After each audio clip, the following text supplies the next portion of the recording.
apart until the end, staring into forever.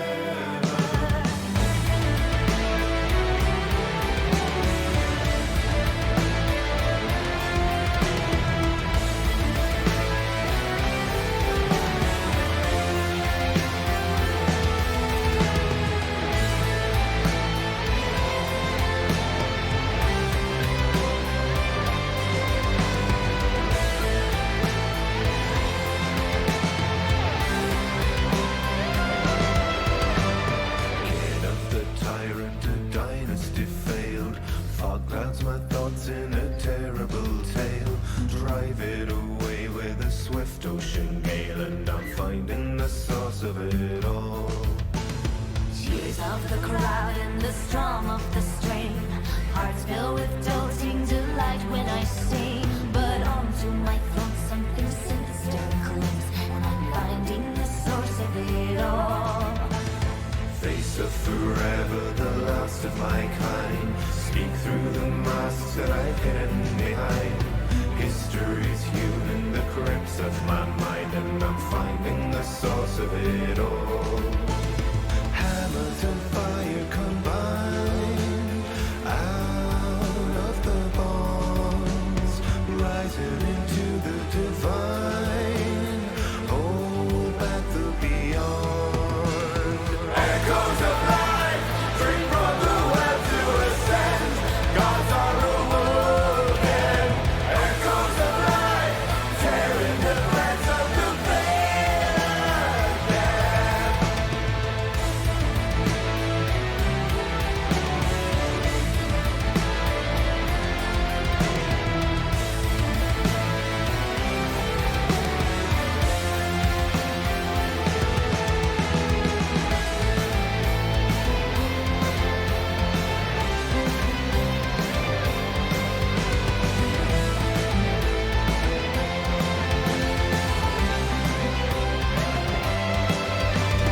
Orders of godhood to wolves in the night, wicked the sins that I've come to put right. A name on the bolt and a face in my sights, and I'm finding the source of it all.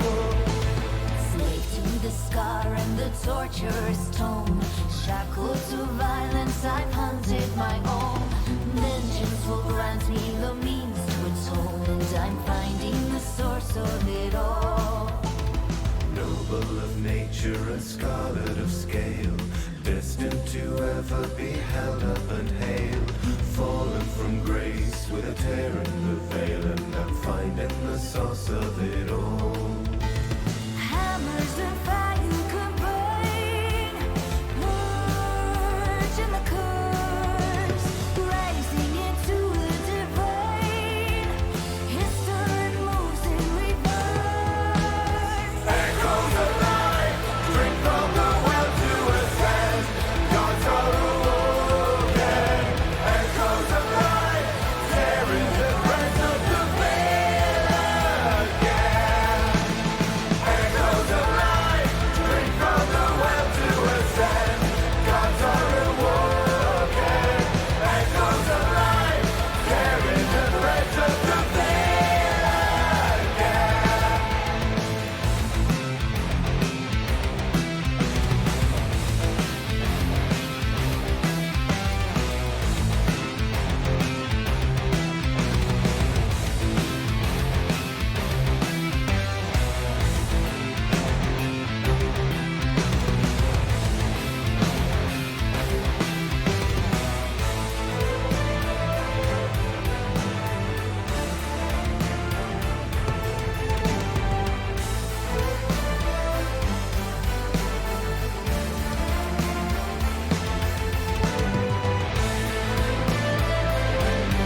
in the fall together, never to part until the end, staring into forever.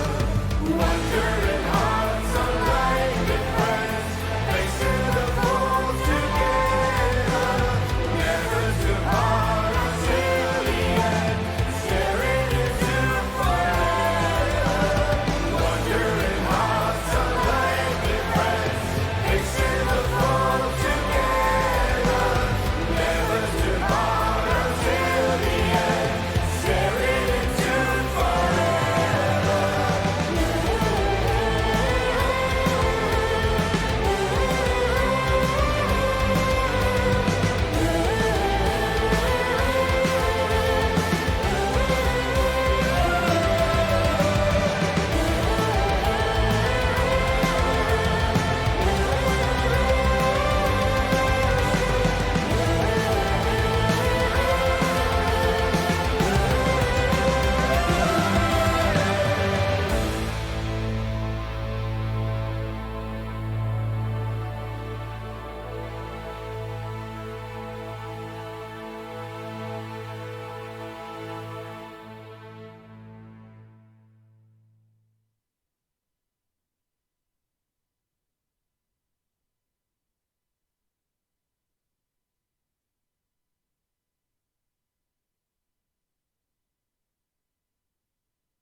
Ho, ho, ho. Hello. How are we doing, everybody? Hello there to Queenfisher, Meaty Rose, Mathicism, Super Dark 33, Patch the Gamer, Kemiku, Saint Nobody, and anybody else who's just hanging out. How are we? Aha, there I am. How are we all doing today? How is everybody's October?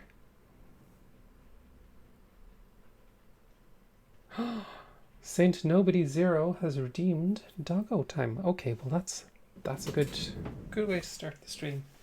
Would you like that, Kiki? Would you like a treat? Kiki is very unhappy right now because where I am, it's been rainy and miserable all day, and she is very, very unhappy. So this should hopefully cheer her up. Let's give her one of the little heart-shaped ones.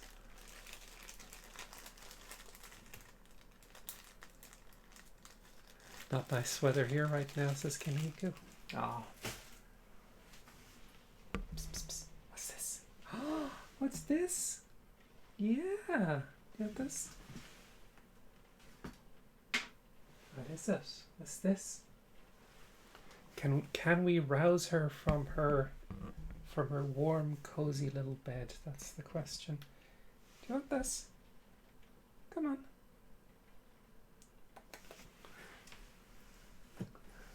Let's slide this out. Yeah, who's a good girl? Who's a good girl? You are. Do you want this? Little bark. Can we get a bark for the stream?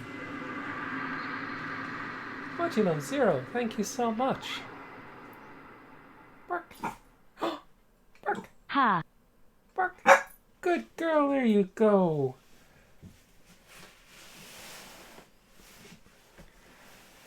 There she goes. Slide her back in. Tiny, tiny little bork. Tiny little doggo goes bork. As you do. So how tell me, has anybody gotten a start on Halloween movie time or anything spooky? Kamiku says day 4 of spooky movies. Got my new skull here watching with me. Ooh. Yeah.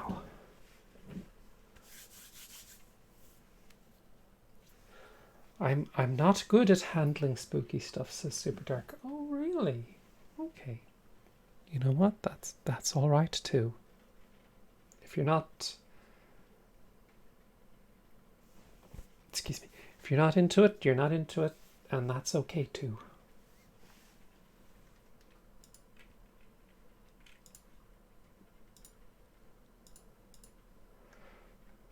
Starting slow here, up to day 2 of 1 down. Oh, excellent.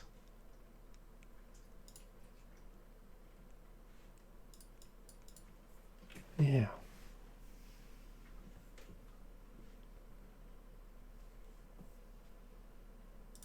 So where is this now? I'm losing the place of my games because I downloaded a load of demos.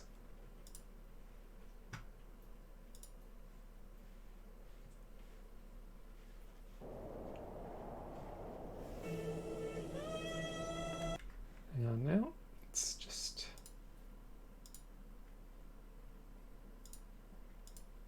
fix this. Is this working now? Aha, it's working. Oh, hello Lambert, 75361. Hey Casey, which faction are your 40k dudes? Are you thinking of the Grey Knights?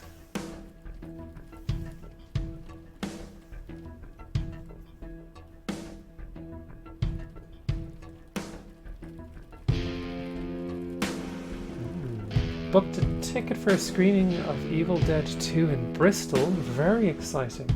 That's excellent. I see pixels. Good. It's a pixel art game, so I'm gonna go. Okay. She's volume seems okay.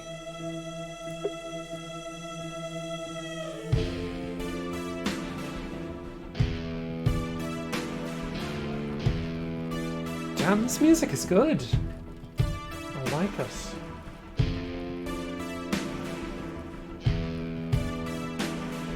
$320 by 200 is where it's at. Yel Nenu says, I actually rather dislike Halloween. It feels such a commercialized invasion that's just appeared out of nowhere over the last decade or two. Is that a joke, or is that a spooky cairn in the background? It may be. So I'm gonna go new game. Forbidden Hobbit Hole.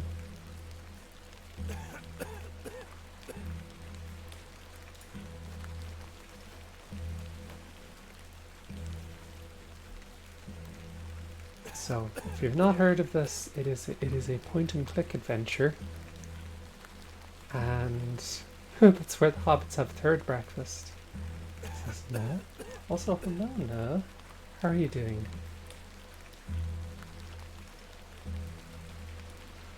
Hope you're doing well. Yeah.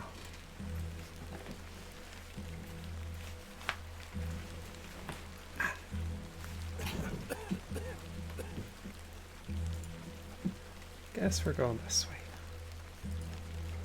So I tried the demo of this some time ago, and it was really... This game has vibes, and I've been looking forward to it.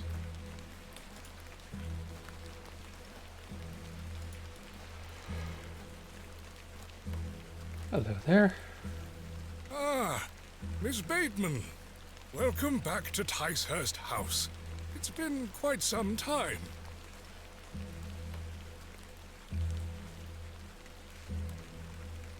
Terrible weather this evening, is it not?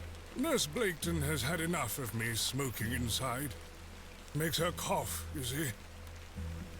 A bit of rain won't kill me, will it? You mustn't be interested in me nattering on. Give my regards to your father. Nurse Blaketon is preparing his supper.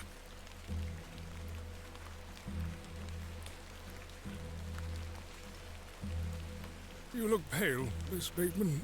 Do head inside. You'll catch your death out here. Am I controlling? I'm not controlling it yet.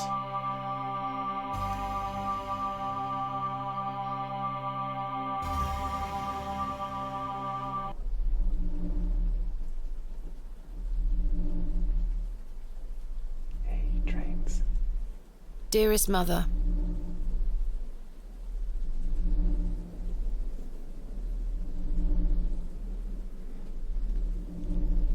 I hope this letter will reach you.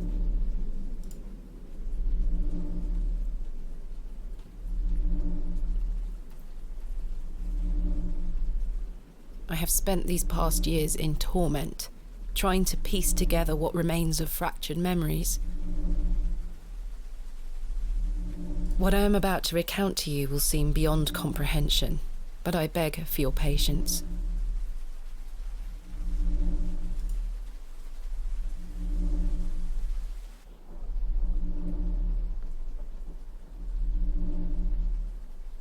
I will endeavour to explain the events that led me to Ticehurst House that night. As far as I can recall, this whole wretched story started with the receipt of a letter from a Mr. Leonard Shoulder.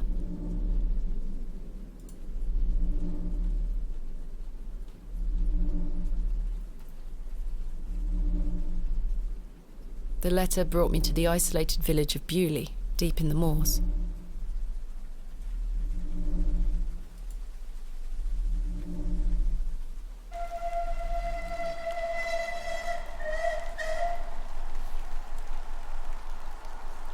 No station master in sight. I hope the village isn't too far away. I can't recall our exact meeting place. Mr. Shoulder mentioned it in his letter. Okay, here we go. Left click to walk, interact. I think I got this.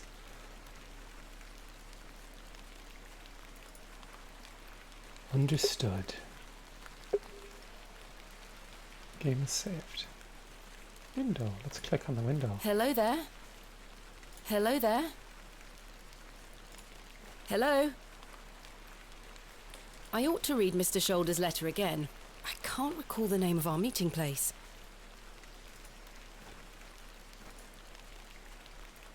I'm not sure what that would whoops. achieve.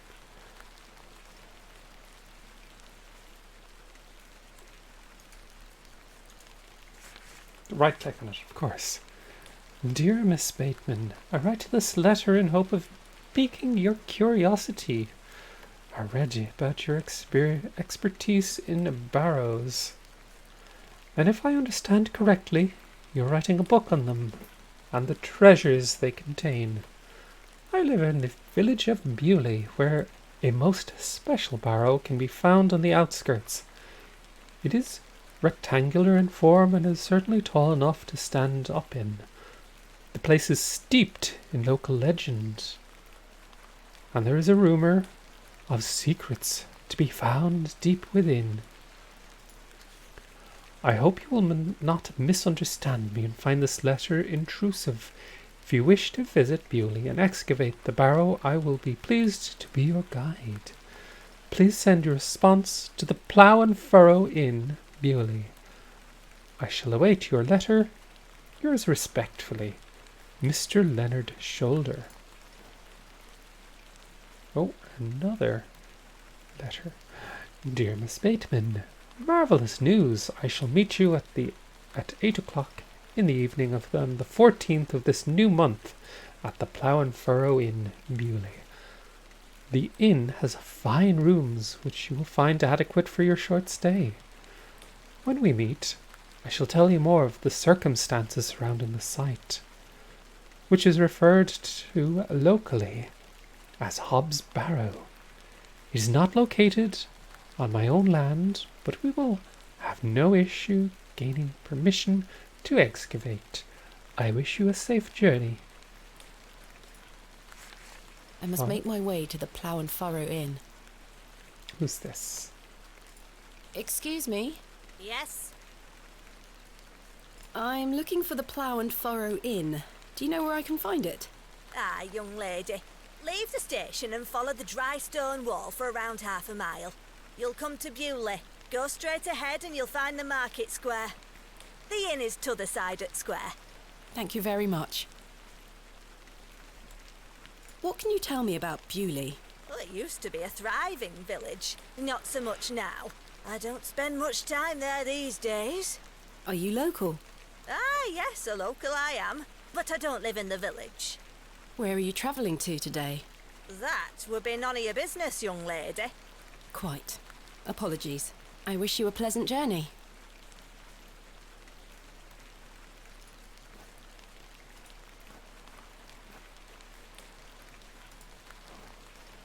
Like this, okay. What brings you to Bewley? I beg your pardon? What brings you to Bewley, miss? Ooh.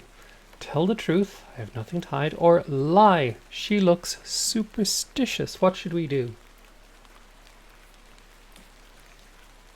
Investigating barrows in the pouring rain, says Meteoro's deaf, a realistic experience.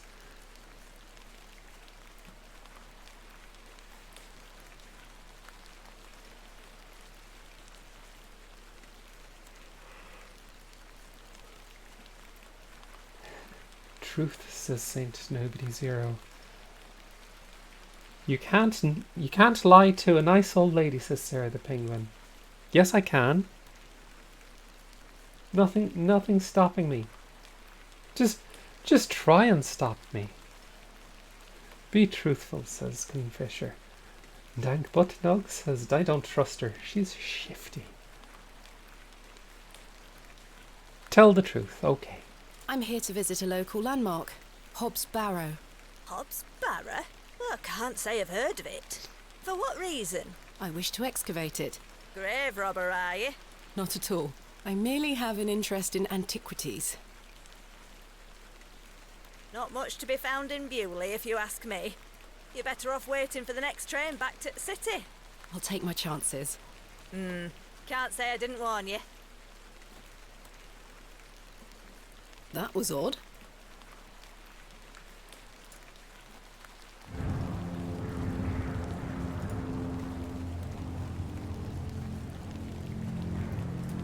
Back to city. Yes, it's very, very authentic kind of voice acting. It's nice. Yelnenu says, I do like the voice acting in this. Very charismatic so far. I don't think it had voice acting when I played the demo. Crow. Oh. Okay, goodbye.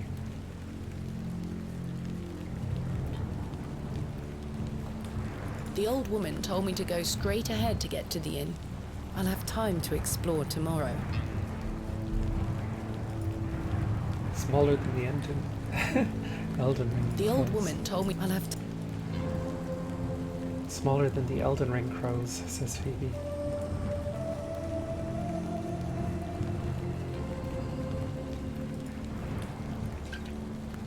The bucket is rusty and full of holes.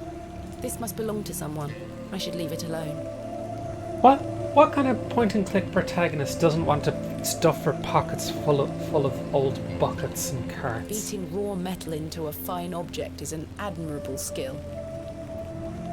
The blacksmith looks closed. Put the anvil in your bag. Come on. What kind of point-and-click is this? If you can't stick random objects into your bag. They seem to have gotten the Yorkshire glottal stop about right. Finally, a point-and-click protag with manners. You could fit an anvil in your bag, easy. It looks like I'm in the market square. I should find the inn. Ooh. The cross denotes this as the site of a market, or perhaps a site of traditional religious significance. I miss Yorkshire, says Kamiko. Haven't been in years. I can't remember last time I was up that side of England. The door has been boarded up. The building looks like a ruin. Ooh, excuse me.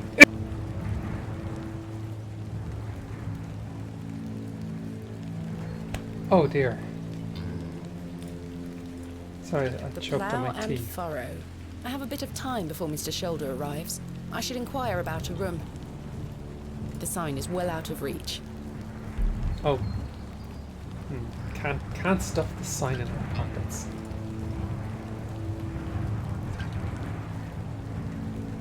Hello there. What's the young lady doing out alone in this sodden weather?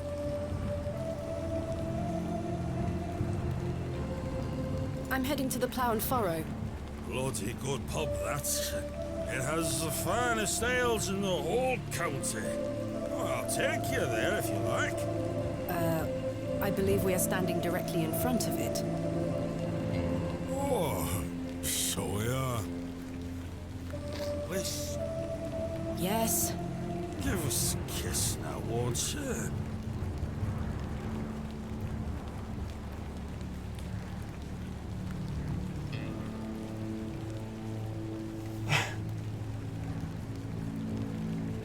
Oh, what should we do? Shall we slap him? Sir, you're drunk. Go home. God.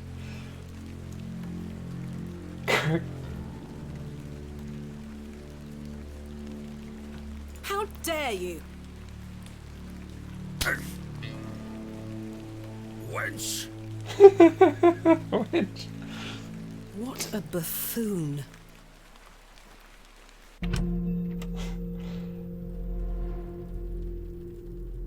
I should speak to the innkeeper about a room.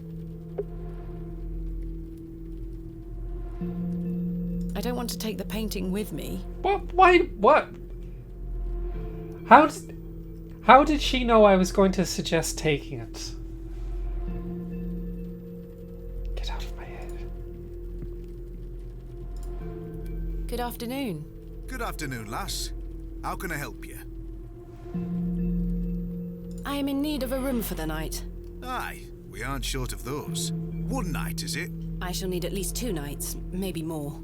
Aye, 'tis not a problem. 3 shilling per night. That includes your dinner and tea. A fair price. I'll need that payment up front for the 2 nights. Good afternoon. Good afternoon. How can I help? Do you know a man named Leonard Shoulder? Aye, I know the man. I'm to meet him here tonight. Can I get you something to drink while you wait? Not yet, thank you. How much is the room again? 3 shilling per night. That includes your dinner and tea. Bye for now. As you were. Okay, oh, coins. This is payment for the room. There we go. Thank you. Can I ask for your name, lass? Thomasina Bateman. And will Mr. Bateman be staying with us tonight? No, I am not wed. My assistant is arriving in Bewley tomorrow. Your assistant, you say? Will you be needing another room? Please. I'll keep a room spare. It's not quite as nice as yours, I'm afraid. Not a problem, sir. I'm sure it will be adequate. Kenneth is a man of inexpensive taste. Here's your key. Just Oops. I should go upstairs and freshen up before Mr. Shoulder arrives. Sorry about that.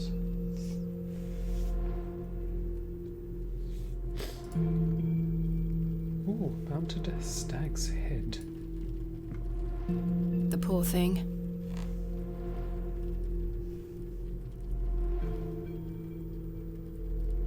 Good evening, Good evening, better watch it. Hello there, beyond 1313. Take the head. I don't think we can take the head. The poor thing.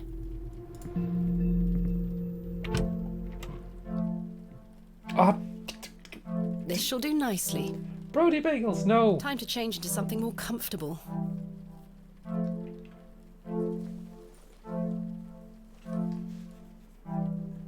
Hang on now.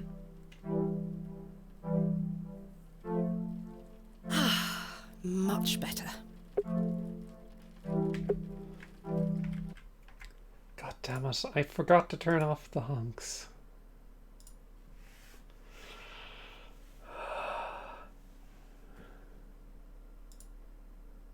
And anytime I play SnowRunner, I forget to turn off the honks afterwards. Always. Dear God.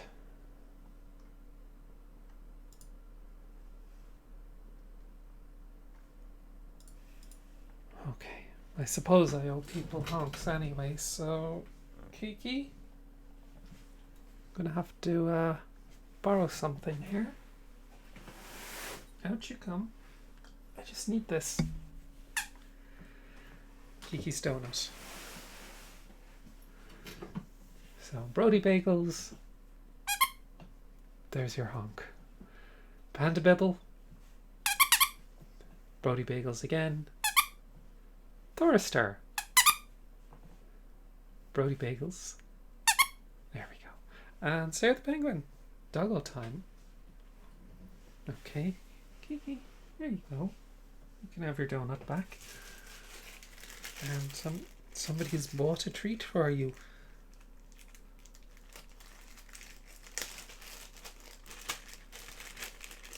Let's get the little moon-shaped one. Bark! Gonna give us a bark? Come on.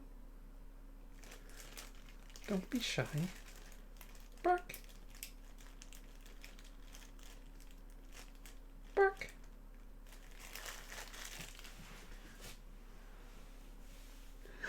Thank you for humoring us. No problem, Thoristar. Bark.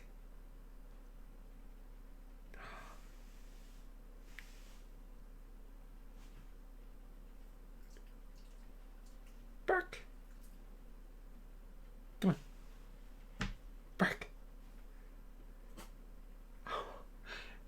Did you hear that?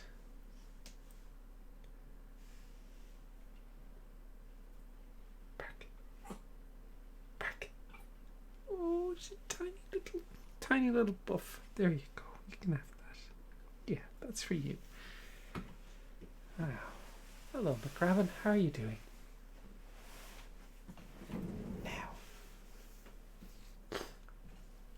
I heard it all. Such a teeny tiny little bark.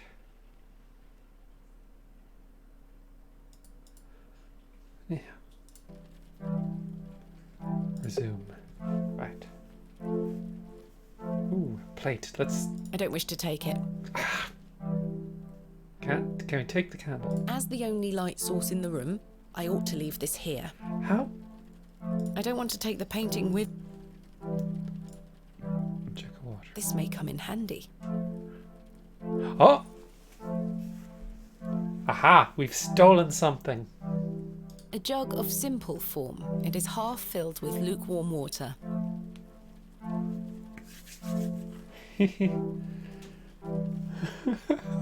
What breed is Kiki? Asks Better Watch It. She is a cross between a beagle and a King Charles. And she's 13 years old. Gasp, says Shina Sai. A woman in trousers? ATX Man says, no, not trousers. This isn't a brothel. Breeches. What's this? I've hung my dress inside. Aside from that, the wardrobe is empty.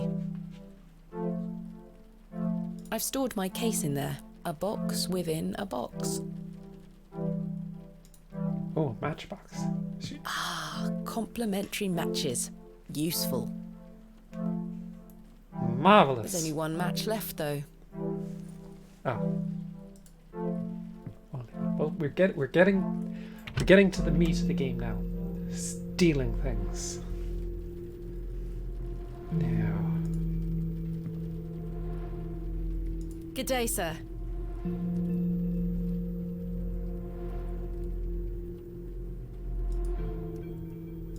Miss Bateman, you've transformed. I feel far more comfortable in my outdoor clothing.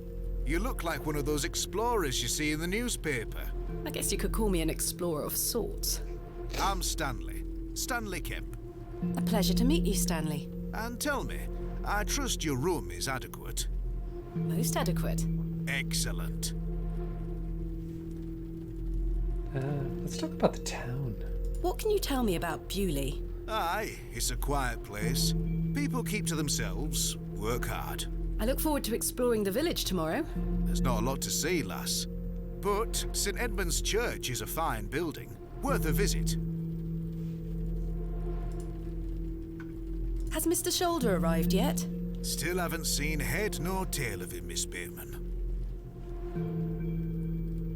What can you tell me about Mr. Shoulder? Aye, he's a quiet fellow.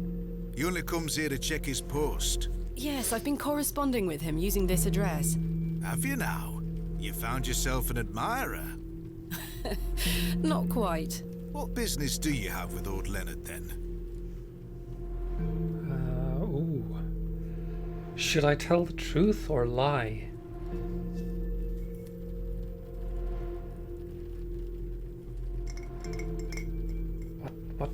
What do people think?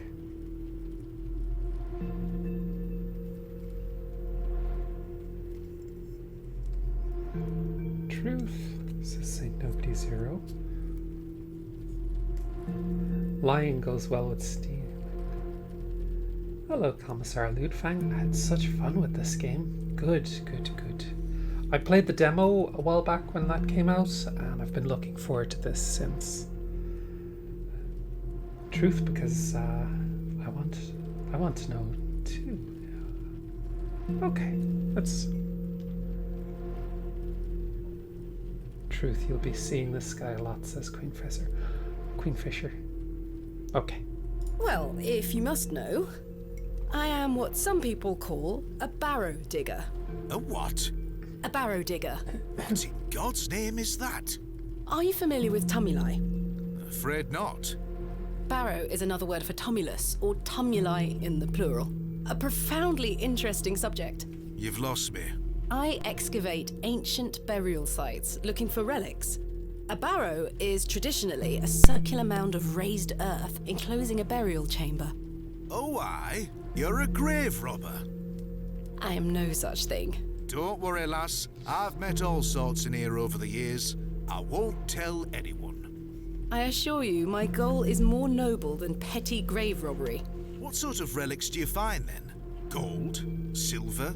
Bones? Well, rarely gold or silver, but treasures certainly. Ancient pottery is the most common find. I've been excavating barrows all over the country. I'm documenting my findings in preparation for my book. It shall be called Vestiges of the Antiquities in Rural England. Oh, aye. Very interesting. But what does old Leonard have to do with this?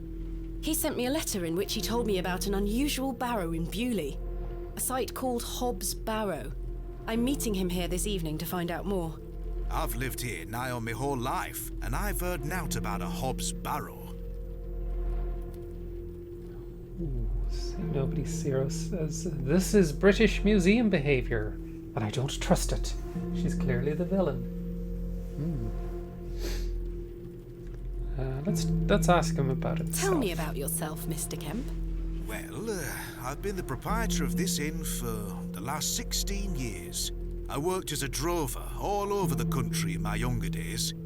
Saved up my coin and bought this place. It's a fine inn. Thank you. I often run short of ale, but my rooms are rarely full. We don't get many outsiders wanting to stay overnight here in Bewley.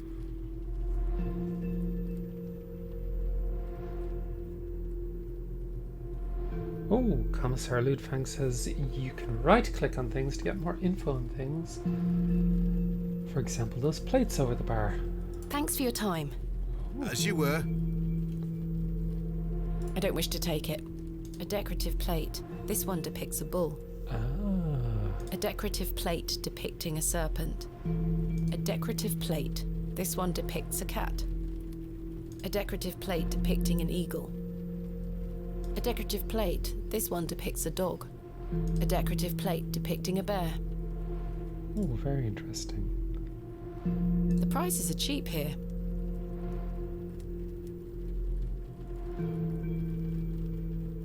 The Last Orders Bell.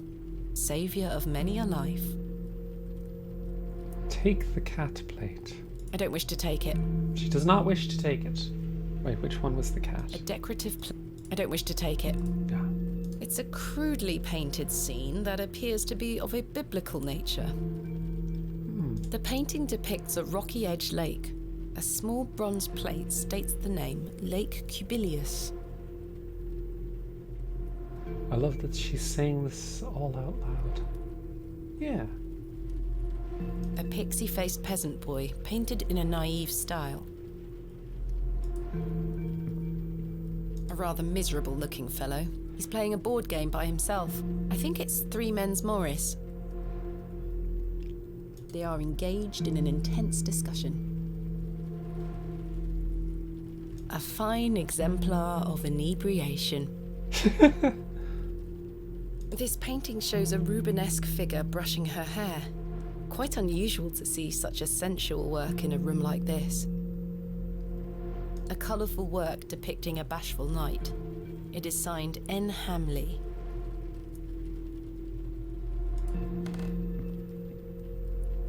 A biblical scene of some kind. An angel is depicted looking longingly to the heavens. A curmudgeonly-looking old fellow. They are engaged in an intense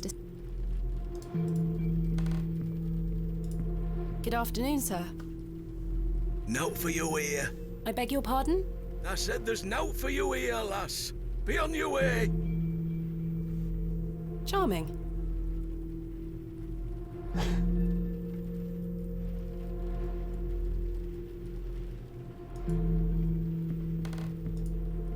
I do not need to use the lavatory. Oh, A lovely place.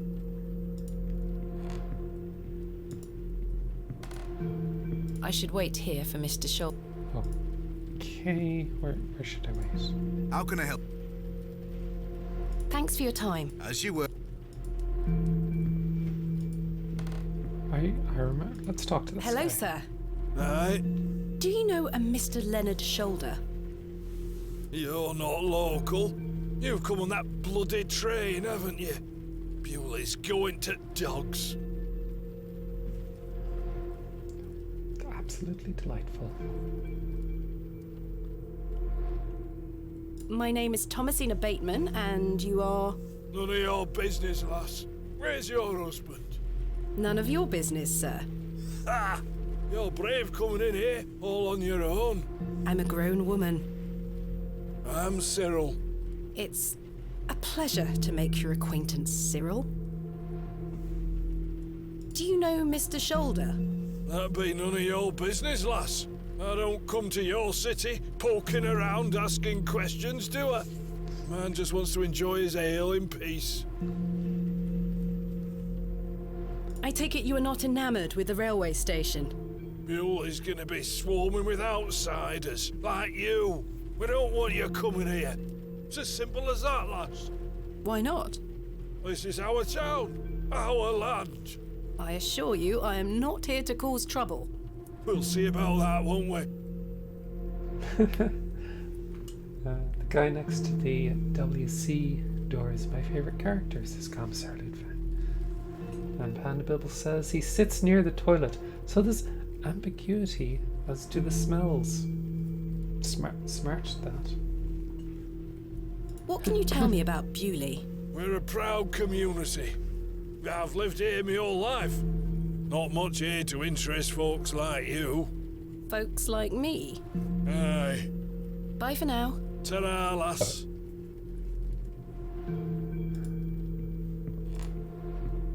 How can I help? Are you sure you've never heard of Hobbs Barrow? Not in my life, lass, but I'll tell you something. The moors stretch further than the eyes can see once you leave this village. There's no doubt many a discovery to be made. Mr. Shoulder said the Barrow is well known locally, a place of legend. I'm afraid you're going to have to speak to him about it. Why are you interested in digging around in the dirt, lass? Haven't you better things to do with your time? I enjoy nothing more than the thrill of discovery, uncovering the past and piecing together our history. I inherited this passion from my father. Oh, a barrow digger too, eh? Indeed. He would take me with him on excavations as a child. Does he still come with you now, on your own adventures?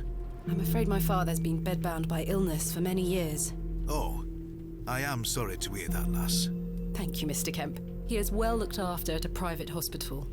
Thanks for your time. As you were. Mr. Shoulder should really be here by now. I'll sit down and wait.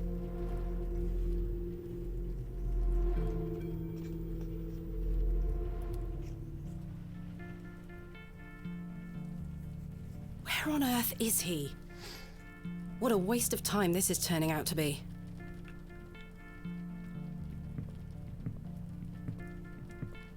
Evening there, miss. Not you again. I just wanted to apologise for earlier. I deserved that slap. I'm sorry for my behaviour. The drink gets a hold of me sometimes. Let's start again, shall we? My name is Arthur Tillett. Thomasina Bateman. What brings you to Bewley, anyway? I'm here to meet someone, but he has not arrived. His loss, if you ask me. Perhaps you know the gentleman, Mr. Leonard Shoulder. Oh, I know Mr. Shoulder all right. If I may be so bold as to say, he's a bit long in the tooth for you. The relationship is not what you're implying. I've never met him. In fact, I know very little about him at all. Get me an ale and I'll tell you all about the old sod.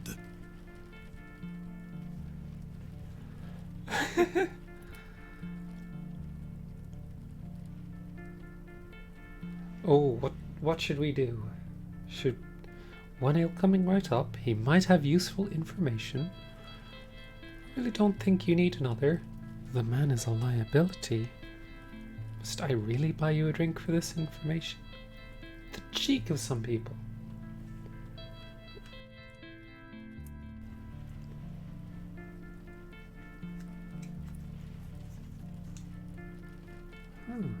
Give him an ale. Says prices are cheaper. That is okay. One ale coming right up. Thank you very much, Miss Bateman. Then I'll tell you all about old Leonard Shoulder.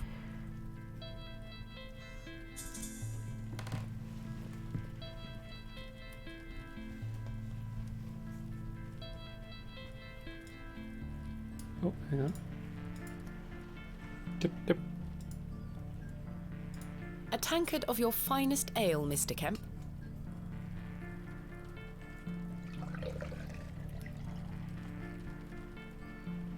There we are.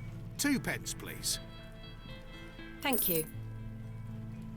2 pence for This an was the ale. last of my money, but Kenneth will be here tomorrow with more funds. Ooh. Acquired ale. Can I drink it? A tankard of warm ale. I prefer a glass of Portuguese port wine myself.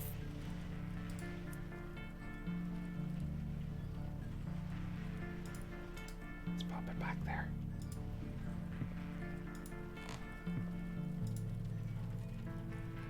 Here you are, Arthur. Thanking you. Oh, that hits the spot, that does, lass. Now then. Old Leonard Shoulder.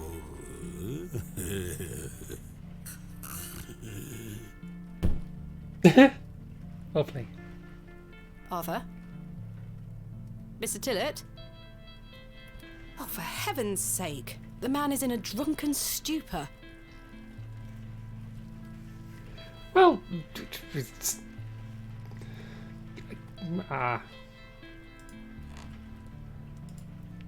Mr. Tillett? He's not dead, just very drunk. I would still like to hear what he has to say about Mr. Shoulder.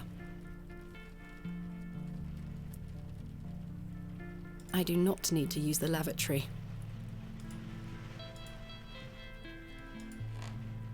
There's nothing else I wish to discuss.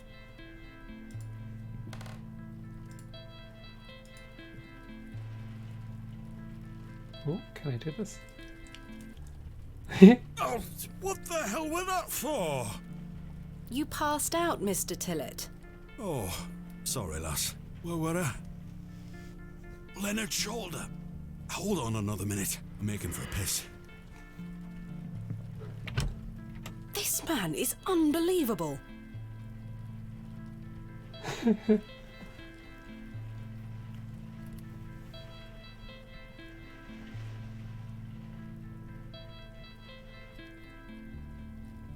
It feels like an hour has passed. Perhaps I should go in there and check on him. Miss Bateman? My apologies. The ladies are closed due to faulty plumbing. You'll have to use the gents. Lovely. Mr. Tillett? Oh, this is spoopy. The jug is empty. These look modern. I'm surprised. Is Mr. Tillett in there? Mr. Tillett? Mr. Tillett, are you in there?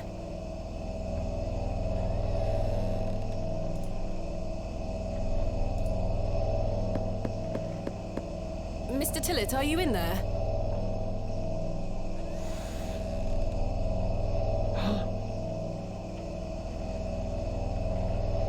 Fix that.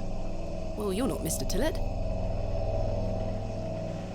I'd rather not touch it. The thing stinks to high heaven. The mangy thing is fast asleep. Toilet cats. The door opens a crack, but appears to be blocked from the other side. I bet it is, in fact. I think I can hear someone moving around. Mr. Tillett? Arthur, are you out there? Judging from the draft coming from below, this door must lead outside. I should investigate further. Mr. Tillett is a good name for a cat. I can't reach the window from down here. I can see it's still raining out there. I'd rather...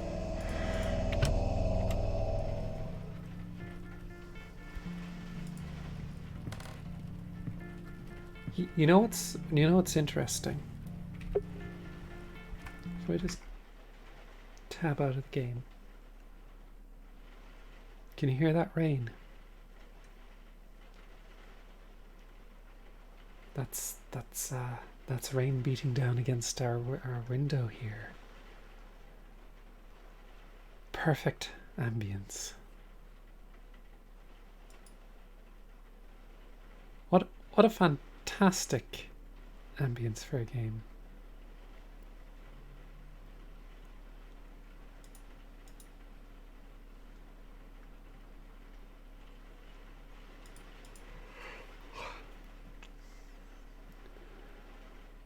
Is that on your side or the game? I wasn't sure. It's, the rain is all my side.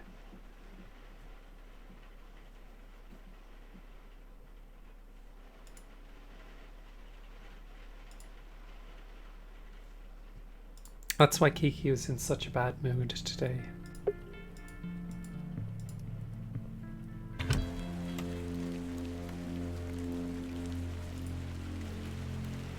Excuse me, sir. Oh. A pearly white gent's glove. It's certainly unlike anything Mr. Tillett was wearing. Seems rather out of place here. Peculiar. A fine white glove, gent's style. I found it in the alleyway behind the plough and furrow. Okay. I suspect the barrels are empty. Otherwise, the locals would be rolling them into their cellars. Someone has wedged the door shut. Mr. Tillett. Why would he have done that?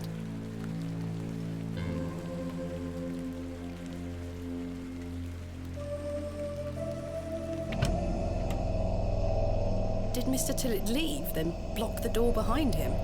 Something strange is going on here. Who was that old chap I saw outside the alley? He headed eastward. Maybe I could catch up with him and ask him if he saw Mr. Tillett.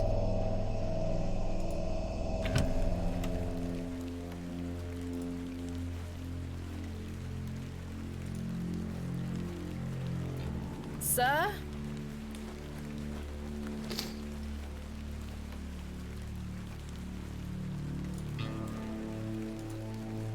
I love how moody this is. The old man has disappeared into the darkness. I'd best turn back to the inn.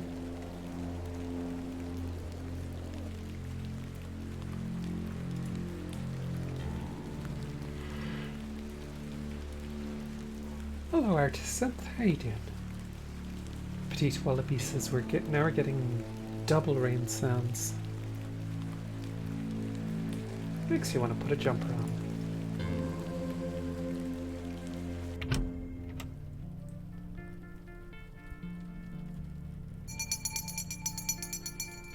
Last orders. I should get some sleep. Just like Finding the missing men of Bewley shall have to wait for tomorrow.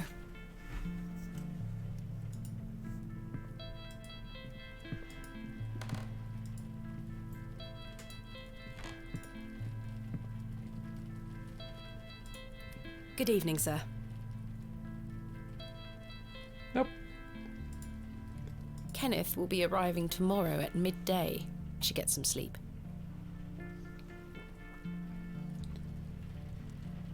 Not yet. Perhaps a little more time in front of the... Yes, why not?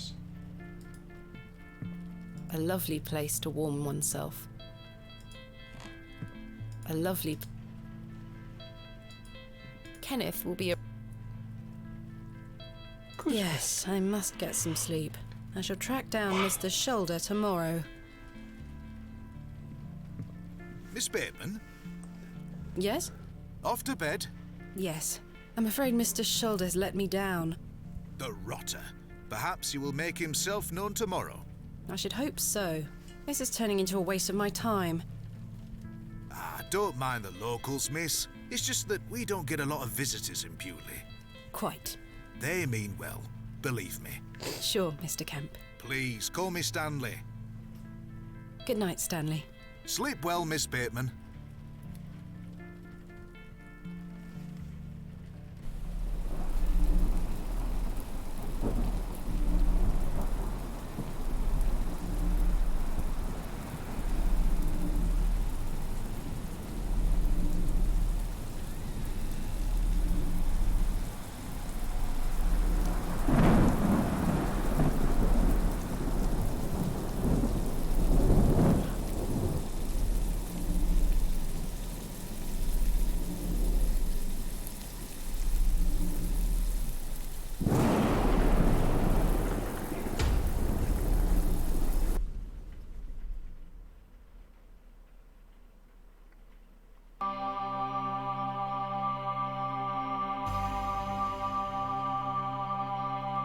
Nice. The first day. Yeah, the animations are really amazing in this.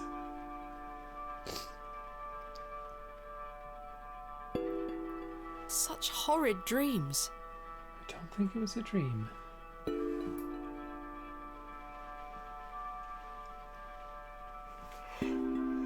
Excuse me. Bolted from the inside, just as I left it last night. As I suspected, I must have dreamt of that wretched-looking cat. I must say I'm relieved. Right then. Let's see if I can track down the elusive Leonard Shoulder. I'm rather anxious to get to this barrow. I also wonder what happened to Mr. Tillett. Freya, thank you for the subscription. Really appreciate it.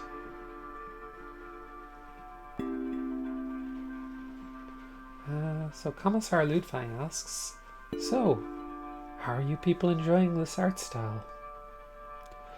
I really like it. You know, there's just something about nice pixel art. There's a nice comfort to it. A decorative plate depicting a goat. A painting of surprising quality. It portrays a rocky outcrop overlooking a vast moor, perhaps a local landmark. Enjoy your lurkey, Campbell. I'm always impressed when that pixel art manages to be so atmospheric.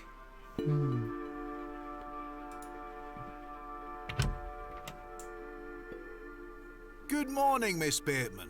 Good day, Stanley. Right. I'm going to be back in just a second. Sorry about this.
Sorry, I return.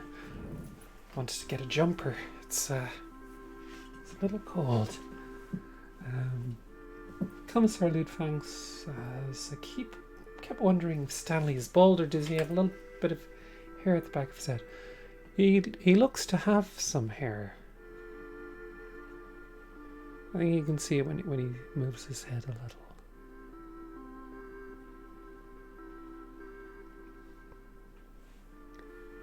I think it looks like hair. Did you sleep well, Miss Bateman?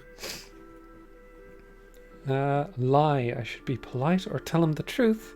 Should tell him about that cat. Should we tell him about the cat?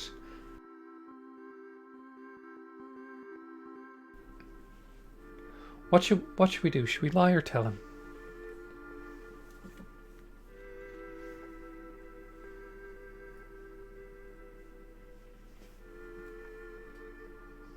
Tell him. Okay. Tell the truth. Not really. I have the rather queer recollection of a cat entering my room last night. A cat, you say? Yes, an odd-looking grey one. I must have been dreaming, as I locked the door and windows before I went to sleep. I saw a similar cat in the lavatories while searching for Mr. Tillett. Ah, Herbert. Oh, he's a harmless thing. He comes in now and then searching for scraps. Indeed. Seeing him in the lavatories must have conjured up the strange dream. The mind is capable of manifesting frightful things, Miss Bateman. I'm happy to report the rain of yesterday has lifted.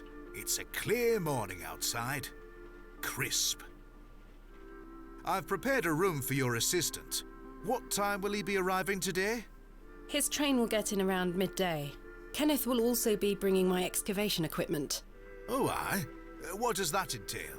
Picks, shovels, buckets, lighting and such. He usually packs it in a large crate. Come to think of it, I'll need somewhere to store it. You're welcome to use the alley behind the inn for any such bulky items.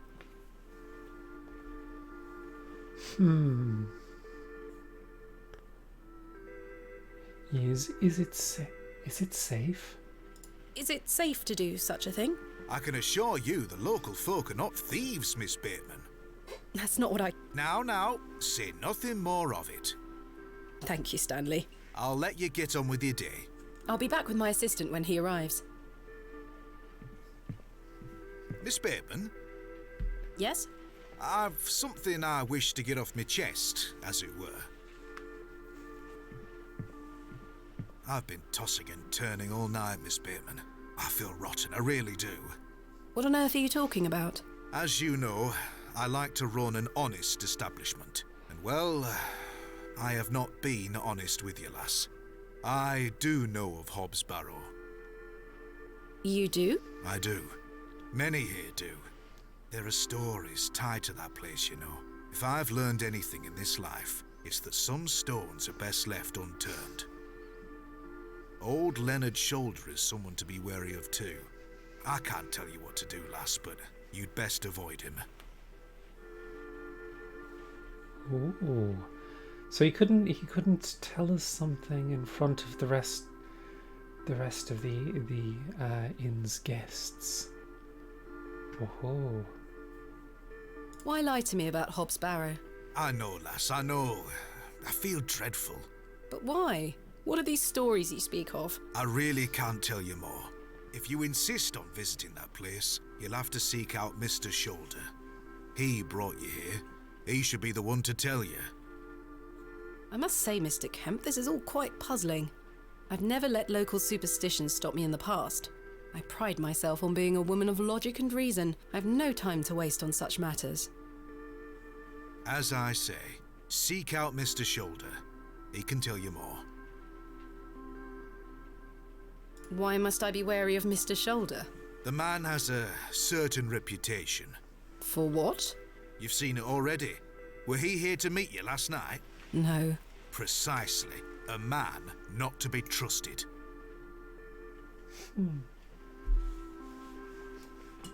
Where is Hobbs Barrow? I don't know.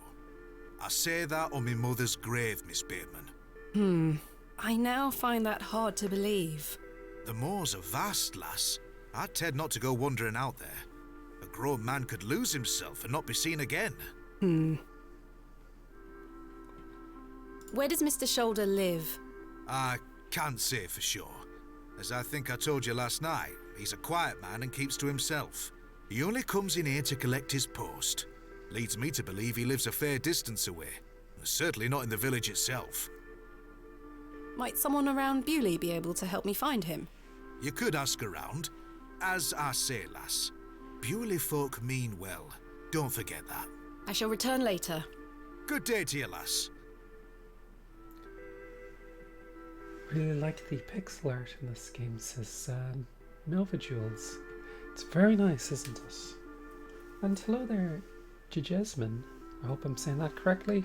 Correct me if I'm not.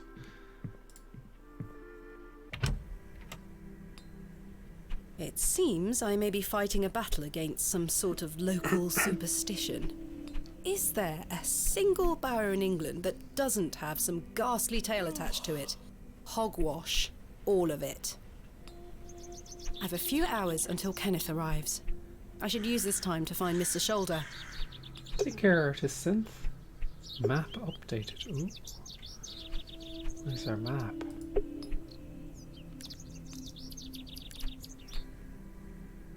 Ah, interesting.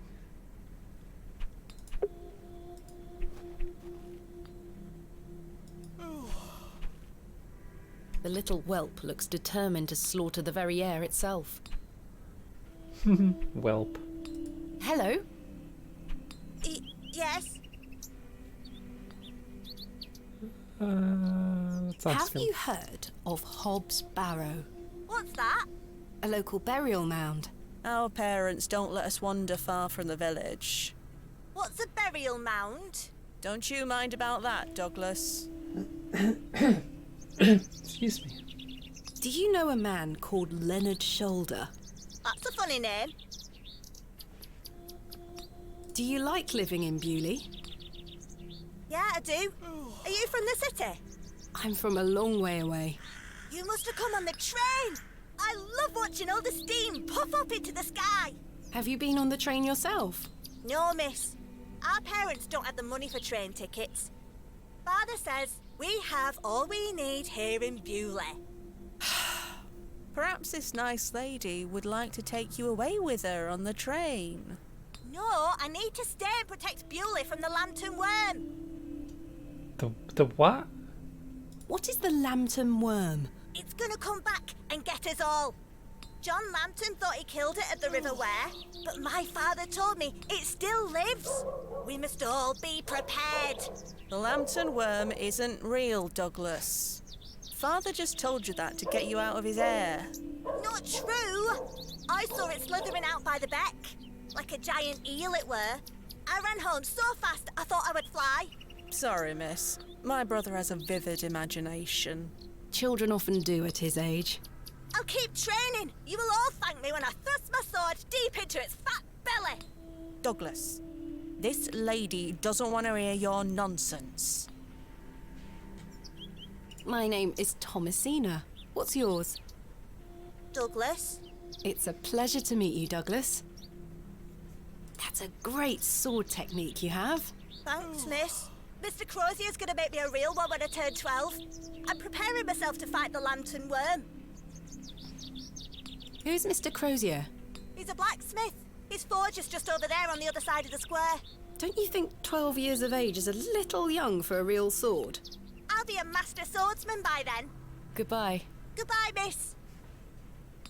Alrighty then. The Lantern Worm is a great tale. Another British legend. Never heard of it myself. Interesting.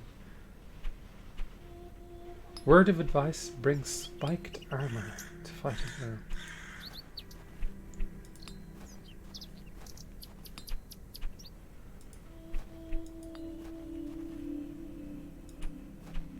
Hello there. Good day. Yes? Mr. Crozier, I presume. Aye, George Crozier, at your service. My name is Thomasina. Aye, can I help you? Are you a Bewley native, Mr. Crozier? Aye, born and bred.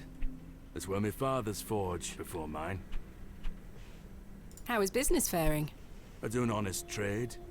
There'll always be horses needing shoes and farmers needing tools. You let me know if you need out made or mended. I'll do you a fair price. Thank you, Mr. Crozier. Do you know a man by the name of Leonard Shoulder? Oh, aye. Old Leonard. Have you seen him recently? No, not recently. Do you know where he lives? Why all these questions, lass? I need to speak with him. He invited me to Bewley. Oh, he'll turn up. I've seen him in the plough and furrow from time to time. But do you know where he lives? I need to find him. I believe he lives somewhere out on the moors. Can't tell you out more than that. Thank you, Mr. Crozier. Basic line of the tale, says Panda Bibble, is a knight helps a little worm or snake one day, and it thanks him, and then many years later the knight returns to find a great worm attacking the area. Do you know of a local landmark named Hobbs Barrow? There's a fair many barrows found out on the moors, lass. Too many to put a name to. Not a soul in Bewley pays them any mind. What can you tell me about Bewley? We don't get many visitors here, outside of market days. But there's plenty of work for the village blacksmith. Where are you from, then?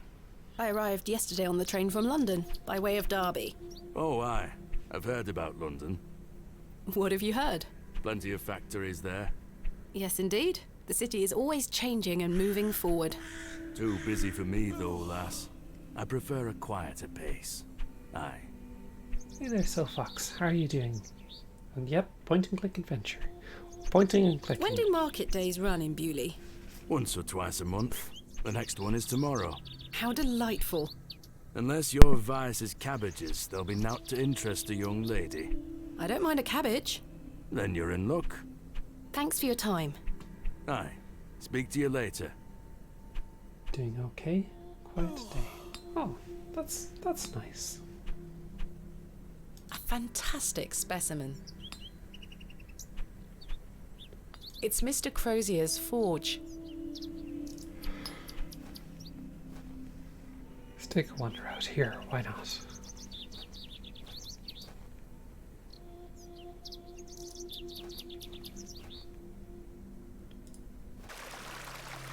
Hello? Who are you? Hello there. My name's Thomasina. Yeah? How are you? Not very interested. Do you know a man called Leonard Shoulder? No. Have you heard of a place called Hobbs Barrow? No. Goodbye. Good day, little one. What's your name? Hello, miss. I'm Jane and this is my brother Wally. Lovely to meet you. I'm Thomasina. I'd introduce you to my dolls, but they're drying out at the moment. This is a lovely little beck. It's where we get our water, miss. It's good for drinking and cleaning.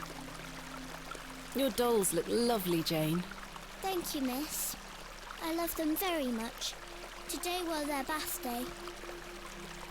Wally doesn't say much.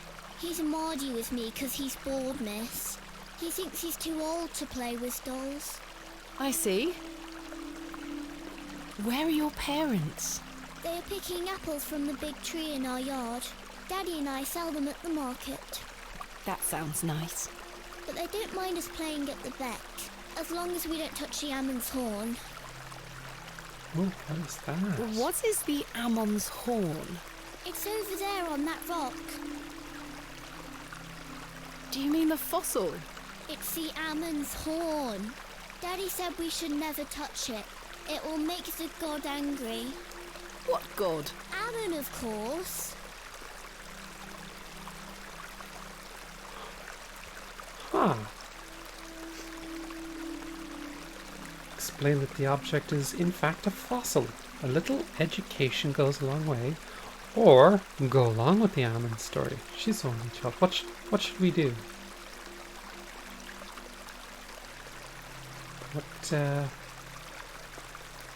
What do folks in chat think we should do?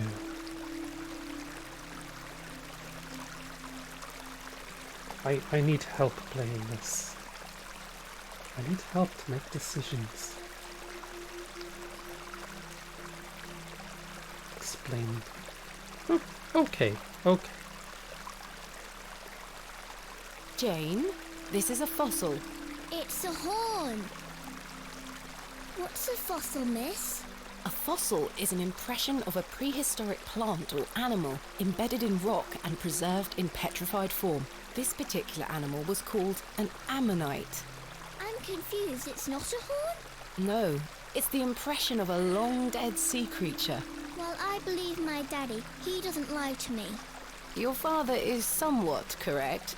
For you see, ammonites were given their name for the Egyptian god Ammon. See, I told you. It's Ammon's horn. My daddy's always right.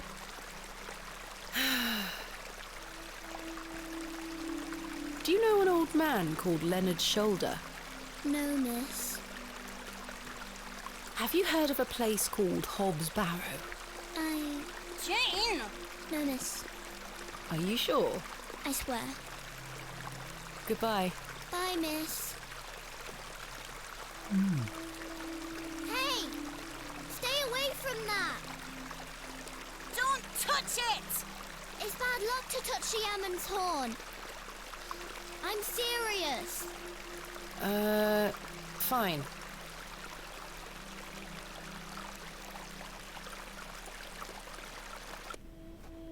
Curious. What's this way?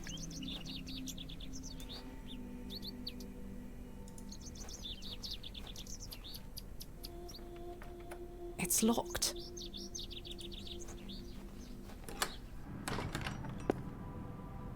Goodness me, look at these box pews. I've never seen any as tall as that before. Most unusual architecture, even for the Normans. Someone has left a necklace hanging here. A silver cross. Sterling by the look of it. Maybe I can reunite it with its owner. We're pocketing things again. Lovely. Those have seen better days. A memorial list of former vicars. They stretch back several hundred years. I've no time for such things. This must be where the local vicar sacrifices the newborns.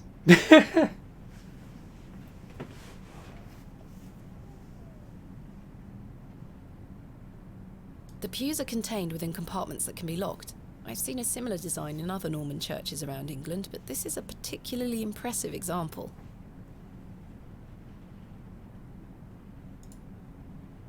Locked. Locked as well. I think they all might be. I've no time for... This must be where the local Okay, out we go again. Oh shit, ever black? Thank you so much. How are you doing? Oh dear, I pressed a subby wubby button teehee KCX heart. Thank you so much. How are you, by the way? Hope you're doing well. Unfortunately, I don't think the cakes are free. Aww. A fine assortment of baked goods. A lovely treat for those who enjoy such things. The woman has a kind face. Hello. Good day. Would you like to buy one of these cakes, pet? What kind of cakes do you have? I have some lovely Bakewell puddings. The sweetest marriage of almond and jam. I can tell you're not from around here, because if you were, you would know about my Bakewell puddings. They are quite famous. Alas, I'm not carrying any money with me. That's unfortunate, pet. I'm sorry, I can't give them away for free. The money goes to the church, you see, and one cannot shirk one's duty to the church. I understand. Aw, Petite Wallaby says, random compliment, but I adore your voice, Casey. It's so soft and comforting. Oh, thank you. Lucia Everblack says, I'm doing alright. Hope you are well. I'm not doing too bad right now. She's trying to tempt us with her Bakeley puddings. My name is Thomasina. What's yours? Mrs. de Plancy. A pleasure to meet you, Mrs. de Plancy. Likewise, pet. Your cakes look delicious. I can assure you they are. You'll not find better in the entire county. Do you know a local man called Leonard Shoulder? Yes, I know Leonard. What business do you have with him? It's a long story, but I'm trying to find where he lives. I'm afraid I don't know, dear. Father Roach has access to the parish register. He might be able to help you. What do you know of Hobbs Barrow? Hobbs what? Hobbs Barrow, a local burial mound. The only place of burial I know about and care for is in this very churchyard. What can you tell me about Father Roach? He is a lovely man and an exemplary servant of the Lord. He's been the vicar of St. Edmunds for many years. Where can I find Father Roach? At this time of day, he'll be taking his exercise in Herne Wood, to the west of the village. Thank you. I'll go find him. Be sure to listen out for his merry whistling. Such a jolly man. Tell me about yourself, Mrs. de Plancy. About me? What would you possibly want to know about me? I've been attending St. Edmund's Church my whole life. I always want to help where I can, so I sell my baked goods and all the proceeds go to its upkeep. This place means so much to me. What can you tell me about St. Edmund's Church? Isn't it the finest building? It's been standing here since the 12th century. The box pews in the nave are very fine and date back to the 17th century. The door is open if you'd like to worship. Thank you, Mrs. de Plancy. Thank you for your time. Lord be with you.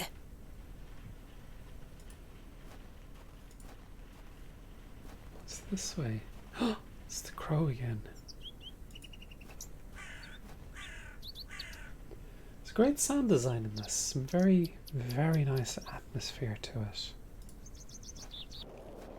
Should go back here a second. Here lies Elizabeth Farnaby. Samuel Bryden. Death is only a shadow across the path to heaven. Joseph Davis. Here lies Margaret Tillett, beloved mother, wife, and sister. John Purchase, dearly beloved husband of Florence. Forever in light, Anne Kemp. Ooh, fresh grave. This appears to be a recently dug, unmarked grave. William Paxton, modest and gentle of heart.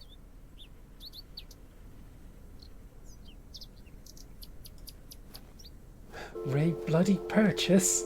I was going to make that reference, but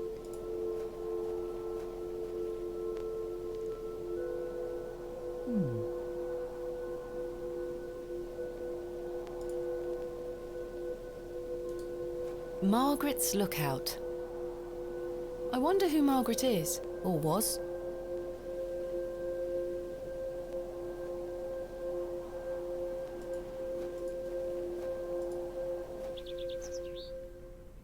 if I know my point and clicks, we'll be digging that up later. That'd be fun. Right, let's take a look up here. The moors stretch into the distance. I don't wish to wander aimlessly. Okay. Oh, mushroom. A ring of mushrooms. I'd better not touch them. They could be poisonous. I'm not sure if these are poisonous or edible. Mushroom ring.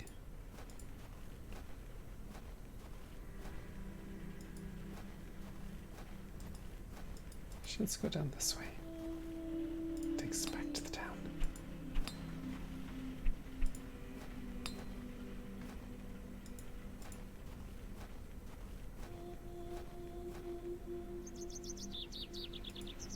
fairy ring. It's what I was thinking. Aha!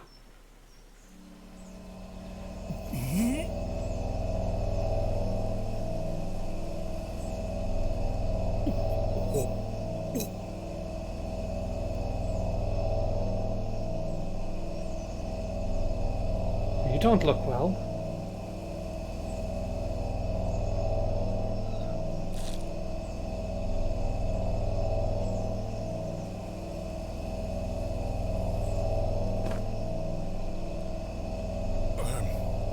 Very sorry. Oh, the shame.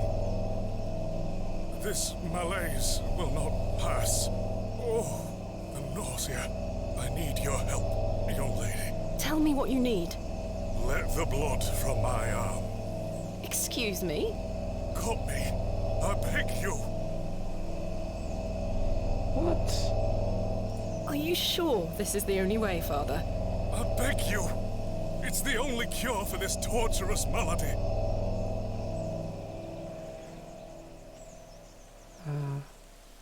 I don't think I have anything to cut him Are with. you sure? I beg you. It's the The vicar looks dreadfully ill.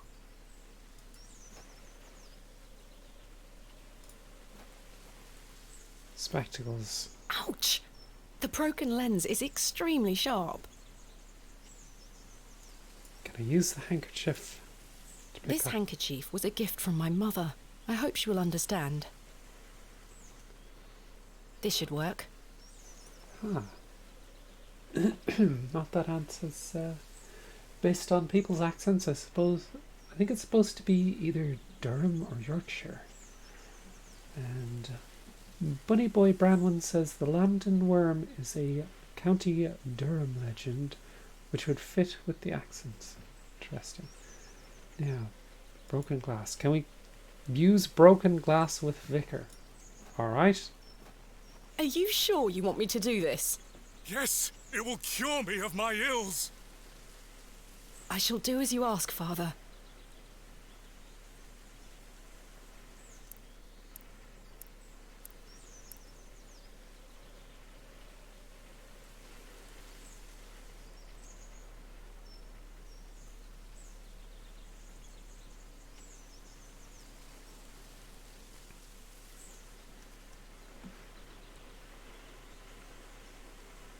Thank the Lord for my spare pair. God bless you. I already feel quite better. I'm glad, Father. The rapid healing properties of bloodletting cannot be overstated. I'm Frederick Roach, Vicar of St. Edmund's Church. My name is Thomasina Bateman. It's a pleasure to meet you. Are you feeling better? Yes, thank you. What ails you, Father Roach? I just ate a rotten berry, that's all. I like to pick blackberries for my supper, you see. They are quite delicious, as long as you mind the bramble. My apologies again.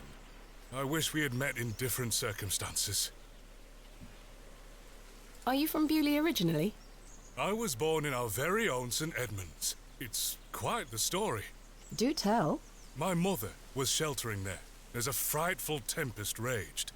And lo, did her waters break right there and then in that pew. One could say that you were born into your role, Father. Indeed. When my mother told me the story as a young boy, I knew that this was my calling. St. Edmund's is a fine building. Thank you for saying so. It's hard work keeping her in good shape, but our congregation is always willing to lend a hand in the Lord's name. Berry, or is this place a rotten borough?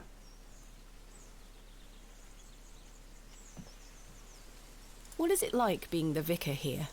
Every day is a blessing, my child. I have a great love for our parish, and the Lord looks after us. What about your congregation?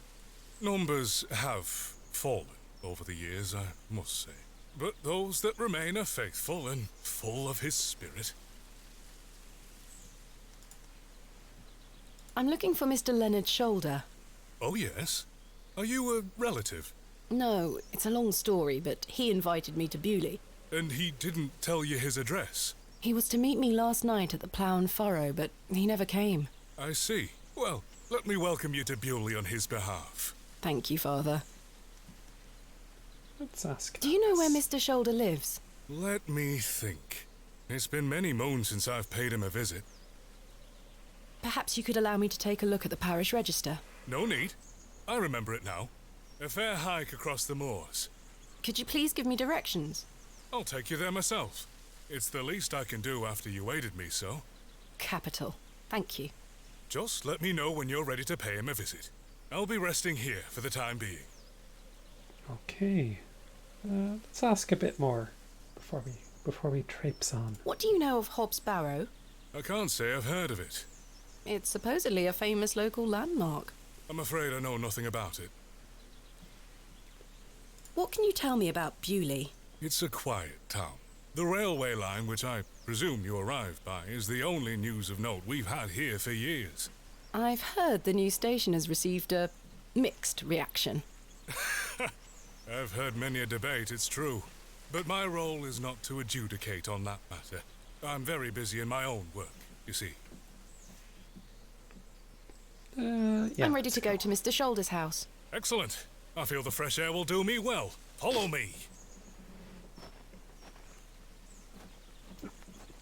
Oh, excuse me.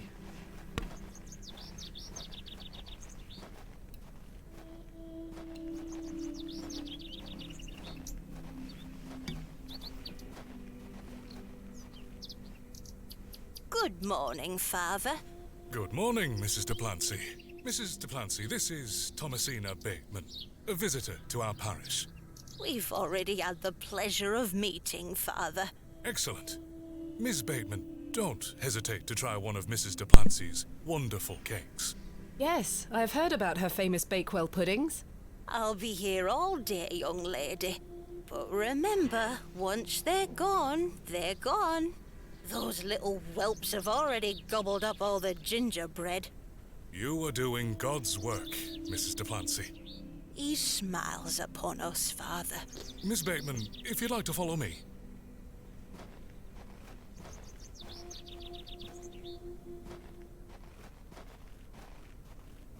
Let's talk of graves, of worms, and epitaphs. Make dust our paper, and with rainy eyes, write sorrow on the bosom of the earth. Let's choose executors, and talk of wills. Shakespeare? Quite. Which play?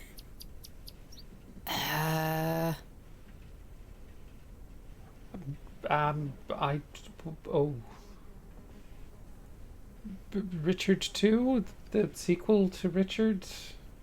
Richard II? Correct. You are well read, Miss Bateman. Studying the work of the bard is one of my favorite pastimes. Follow me. All right.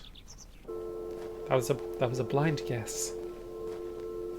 Not blind, but Behold, the vast expanse of God's creation.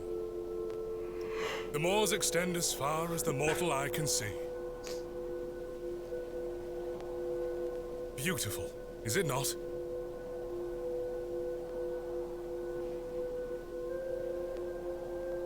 Indeed, the moors are beautiful. The beauty of God's creation is that it takes so many forms. How can one take in such a view and not have faith? Some look at these moors and think this a godless land. But I tell you, he is found in all domains.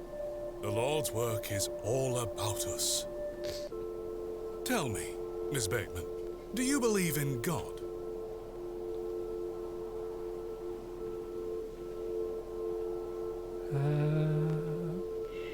should I tell the truth or lie? What do you think?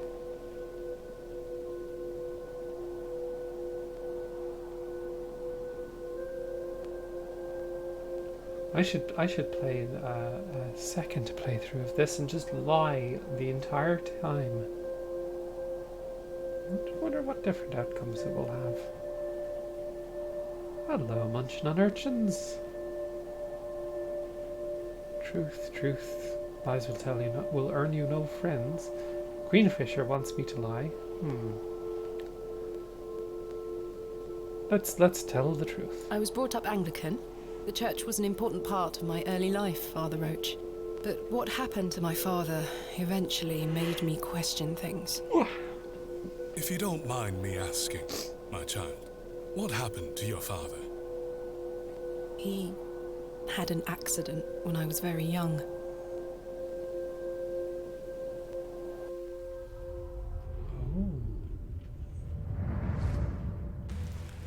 Come along now, Thomasina. Let's get out of the rain.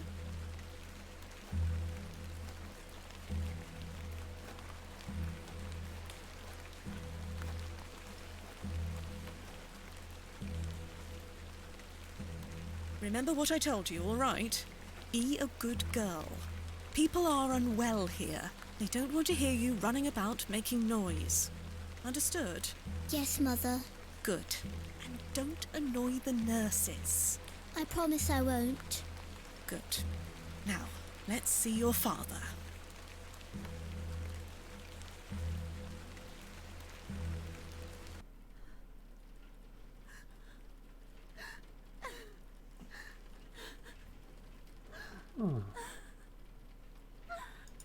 Mummy? Mummy? Mummy is crying. Daddy, wake up! Good evening, Mr. Bateman. Hello, little one. You must be Thomasina? Yes. My name is Nurse Blaketon. I just need to talk to your mummy for a little bit. I'm sorry to disturb you, Mrs. Bateman. Mrs. Bateman? Will he ever talk again, Nurse Blaketon? The doctor is uncertain, Mrs. Bateman. There is the possibility that Mr. Bateman won't regain any movement at all. But we will do our utmost to look after Mr. Bateman here at Ticehurst, ma'am. He will have a nurse by his side at all times, I can assure you.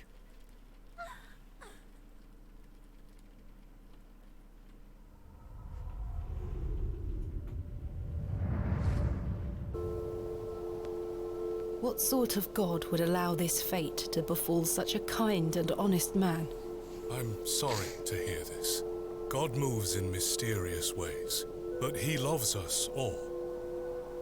Come along now.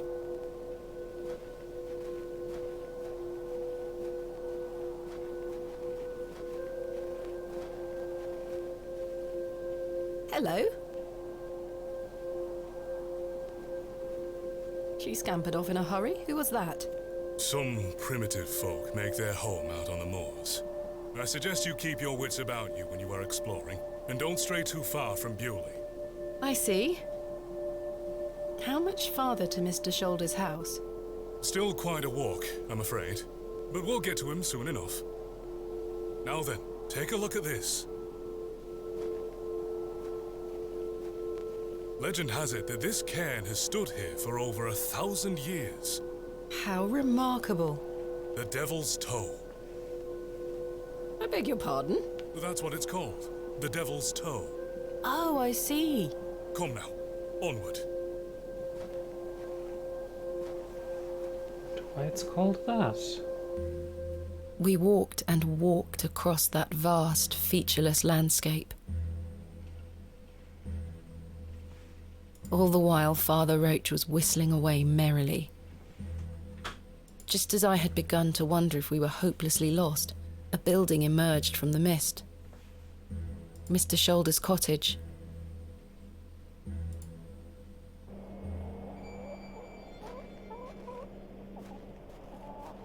Jukes. Here we are, Miss Bateman. Unless my memory fails me completely, this is Mr. Leonard Shoulder's house. Thank you for your help, Father Roach. Now, no need to thank me after your providential assistance today. However, I have something to ask you. Yes? Please don't tell Mrs. de Plancy about my little scene in the woods. She will only fret. The poor dear woman has enough on her mind as it is. I shan't mention it. Thank you. You'd better see if Mr. Shoulder is in. I want to rob the chickens. Here, chuk chuk chuk. Don't encourage them. He looks much too unruly to be picked up.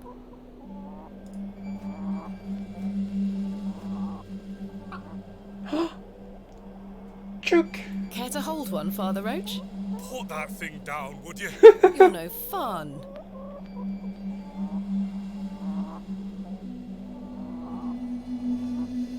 A sweet little hen, plump and well groomed. A sweet little...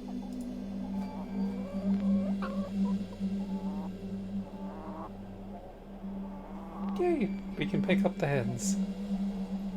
This must provide a charming view across the moor.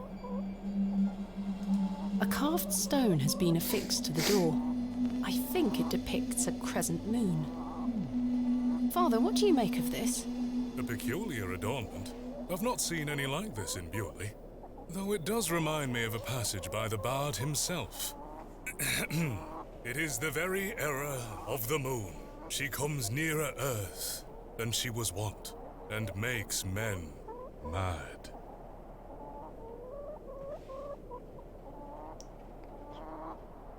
Othello? Precisely, Miss Bateman. Lucky Your guess. knowledge of the bard is presently flawless. I consider myself to be well read, Father Roach. It's delightful to meet a fellow bookworm, I must say.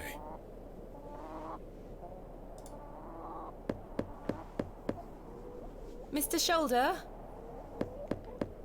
Is Thomasina Bateman here? I'm here in Bewley as discussed. Maybe try again. His hearing probably isn't the best at his age.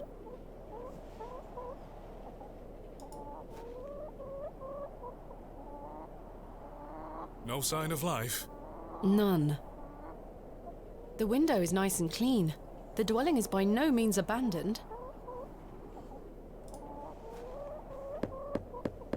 Mr. Shoulder, you home?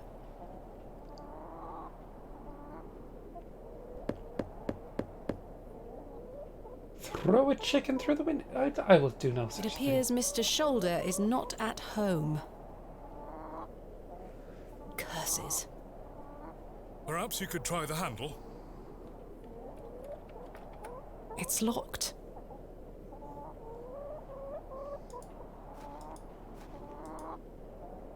The trousers feel damp. Freshly hung or still wet from last night's rain. Oh, hang on. That glove looks familiar. I wonder if it matches the glove I found behind the plough and furrow.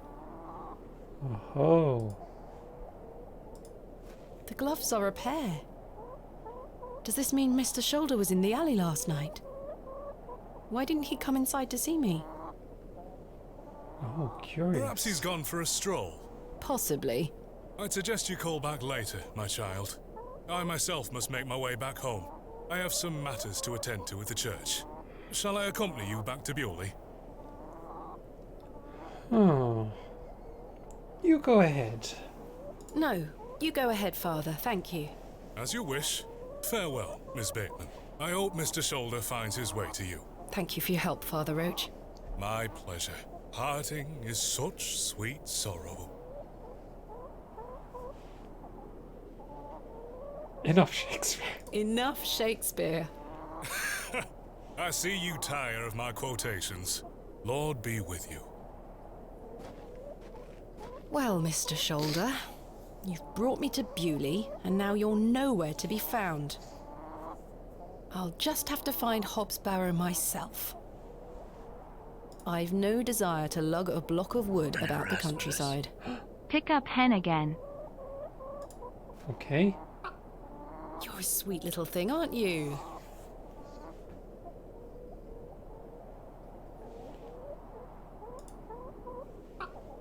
You're a sweet little thing, aren't you? I love it.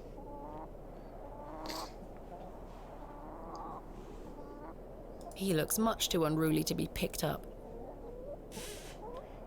It's very amusing. My sweet little doggo Kiki has chickens around that she likes to visit. New reward, Dad. Pick up hen. So there's a house, and they have like an outdoor run for their chickens, and Kiki says hello when she walks by. It's very adorable. So sometimes she likes to go and visit the chickens.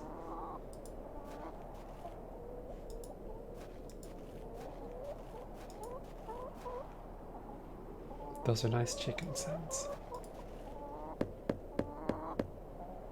I've come a long way to meet you, Mr. Shoulder. Please open the door. Nice. He's not there, is he?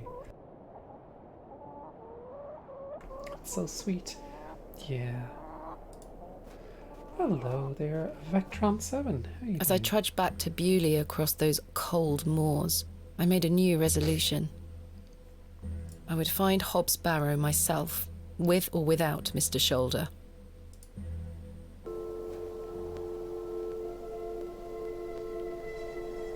The train! That must be Kenneth. I should go and meet him at the station. Hello, that Conrad Zimmerman. How are we doing? You've just missed the hens. So, everybody who's joining us, this is the excavation of Hobbs Barrow. It's a folk horror themed point and click adventure. And there's mysterious stuff going on. Someone's been feeding these chickens. Can I get a shout out for Conrad? Let's go find the train station. Someone's been feeding those chickens. Benjamin says, "Oh my god, the new Wadget Eye point and click. I don't like playing spooky games, so I'm glad to have a medium or meat shield between the horrible monsters and me." That would be you. So it's published by Wadget Eye, but it's not developed. Developer is Cloak and Dagger Games. So it's a different developer than the Wadget Eye.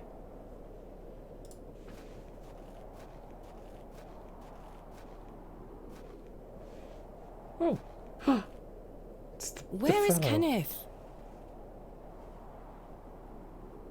Did he get murdered?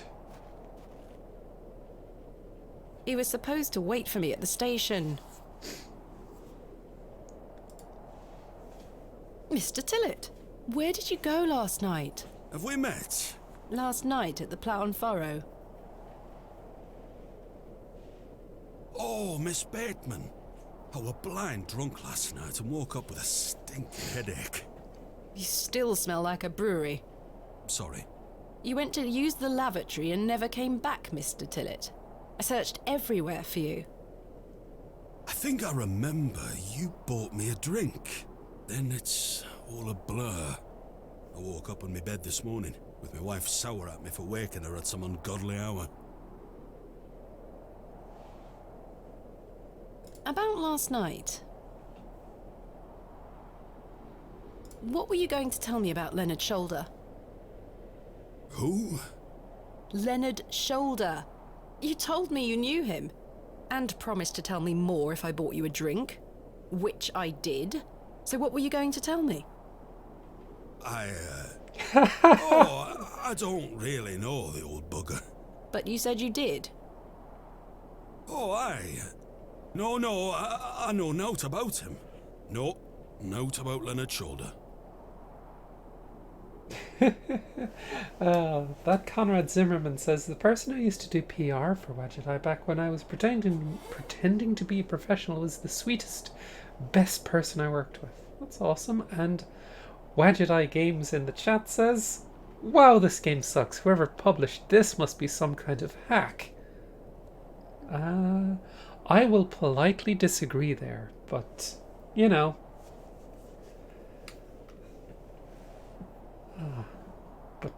Hello.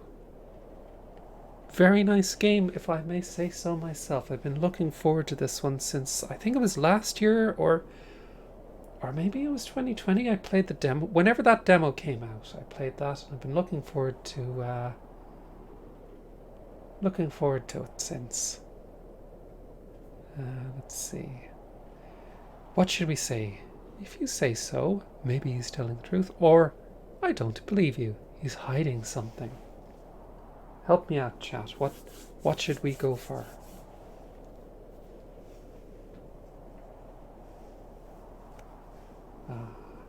Anyway, can't stay long, says Wedged Games. But I saw you were playing, so wanted to pop in and say hi and thanks. So, hi and thanks. Well, thanks for your hi and thanks. Vectron says, it's hard to find nice, clean pixel art in games recently. This reminds me of a well-produced 90s adventure game.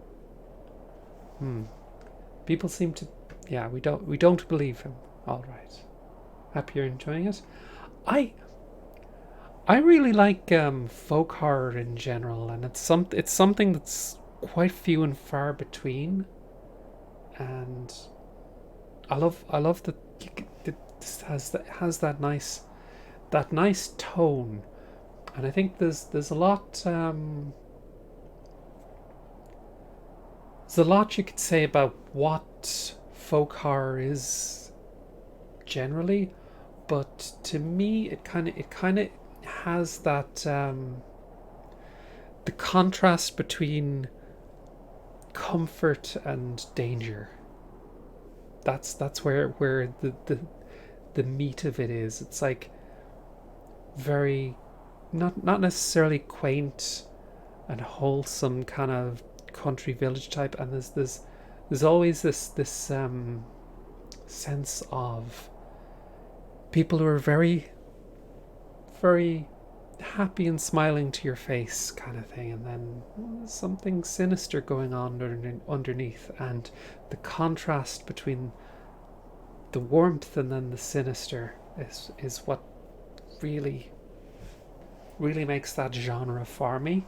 So like, you know, The Wicker Man, Midsummer did that really well, and I like this. It's like this is, it's nice, it's pretty, but ooh.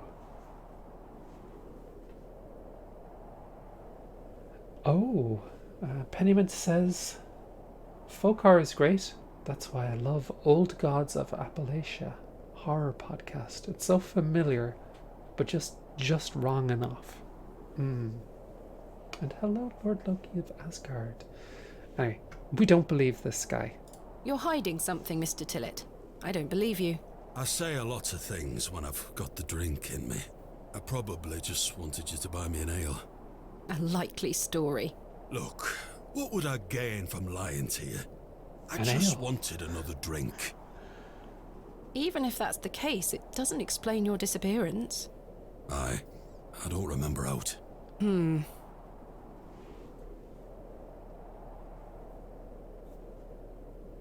I found Mr. Shoulder's house, but he wasn't home. Don't worry, you'll find him.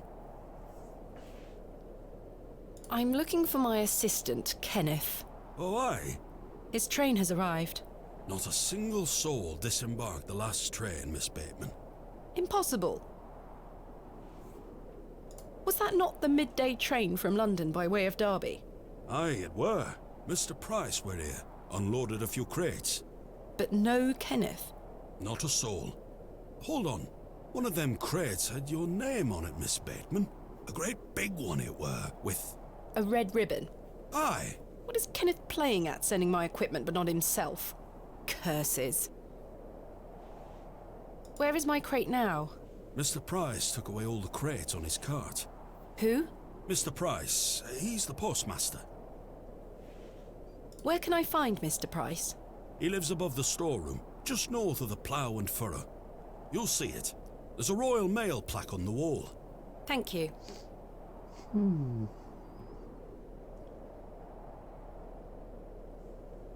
Vectron7 says, I'm one of the only people that seem to enjoy Shyamalan's The Village. Saw it in middle school film studies unit, and that was what got me into folk horror. Not saying it's a good movie, mind, just that I enjoy it. Hey, it's perfectly okay to enjoy not good movies.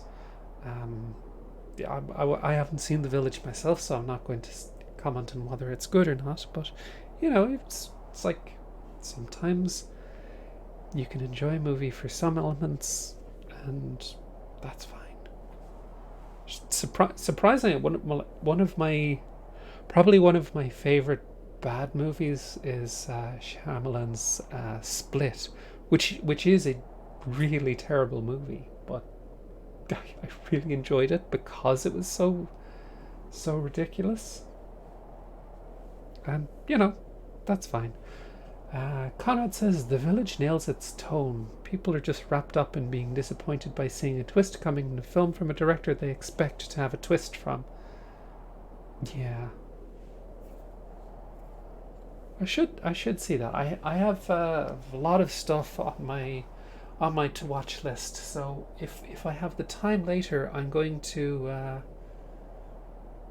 watch Incantation, which is I think it's a found footage horror movie that's on Netflix, and it looked interesting. So I'm going to be checking that out later.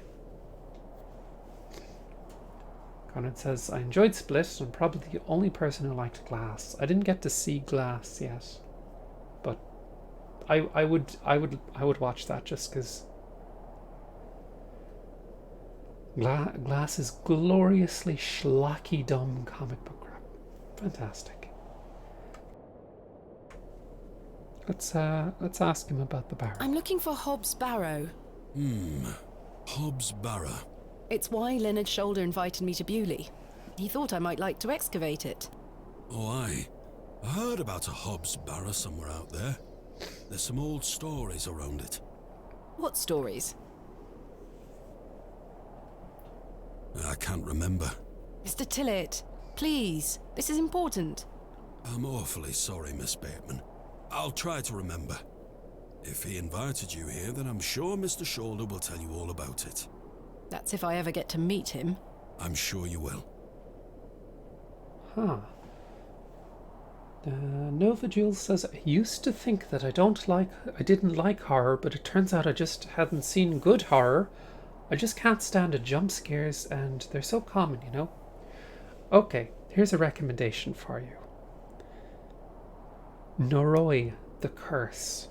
It is a Japanese found footage horror movie, and there's no jump scares whatsoever. It's just really kind of it does this fantastic job of building up its mythology really, really well. And I find with a lot of found footage films there is an element of, how shall I say it? It's like you really have to suspend your disbelief that some, like, the single point of view is never cut from. But what Noroi does really, really well is that it's kind of spliced together from different sources. So you have this one documentary filmmaker who's kind of investigating something, and it's split in with different footage from like a sensationalized TV show that's doing a piece on psychic stuff, and it's like the multiple different sources give it this sense of authenticity that you don't have to kind of, I said I was talking about this on Twitter before, and I said it gives it a certain verisimilitude that a lot of other found footage movies don't have. And I loved that. I love that movie. Commissar Ludfang says, too bad Blair Witch 2 became such a mess. There's great elements in it that could have been a good movie. Yeah, I remember hearing, I saw that movie when it first came out, and it was such a terrible movie, but I remember hearing about just the mess that production was on it, and like studio interference, and the movie that came out was just cut to ribbons anyway. So whatever the director's vision for it was just completely messed up.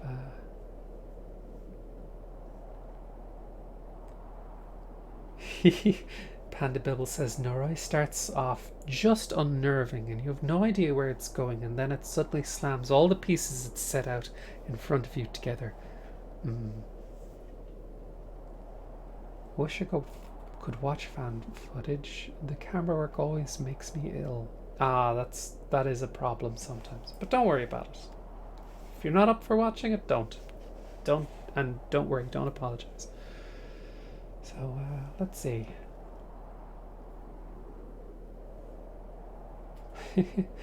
Pennyman says, I can handle the occasional atmospheric horror a la the Magnus Archives, Franbo, on a second playthrough. The way you can tell most of the spooks you might categorize as jump scares. Even Darkwood, though, only if I'm watching a stream of it, like when Casey did. 3 spooky, 5 me otherwise. But standard horror has way too much short-term horror, like jump scares, over something more tame and long-term.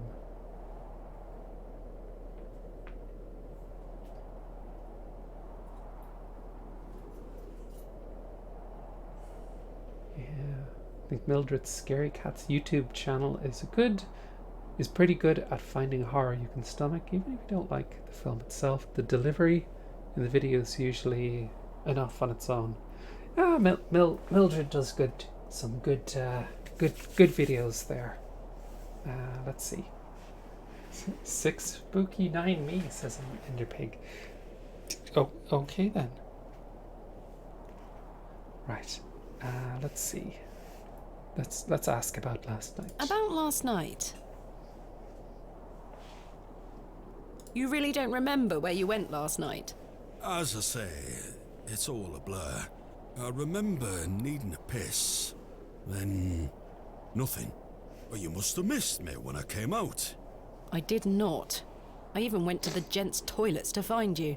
Oh, aye. A sight for sore eyes. It was. I checked everywhere, and you were nowhere to be found. The back door leading to the alleyway was blocked from the outside. Oh, aye? Yes. You must have exited through that door, Mr. Tillett. But you just said it were blocked. There must be an explanation.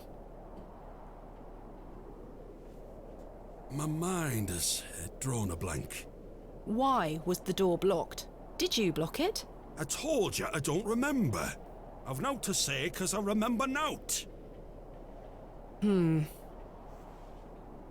So you work here?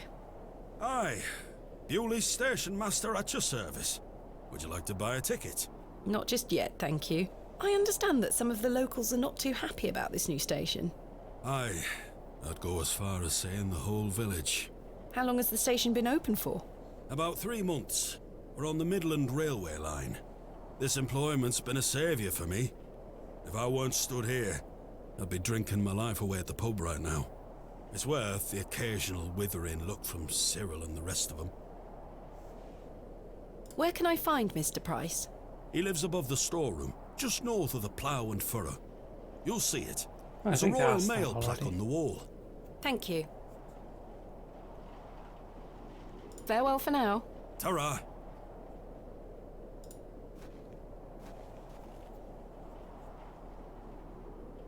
Cat.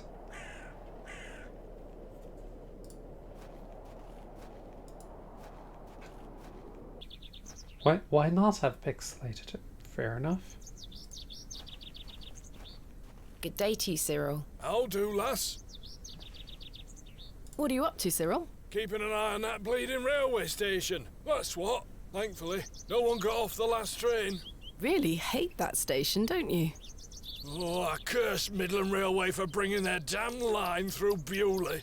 This is our town, our land. 'Tis no place for outsiders. So you keep saying. Anyway, no more trains today. Almost time to celebrate with an ale, I think. I could do with one myself. You paying? No. I found Mr. Shoulder's house today, but he wasn't home. Why the bleeding hell should I care, lass? All right then. I'm looking for Hobbs Barrow. Do you know where it is? Mind your own business, lass. You really are quite helpful, aren't you? Ah. Goodbye. Ta-ra, lass. As an American, I can't imagine being upset about having a train in my town. Yeah, well...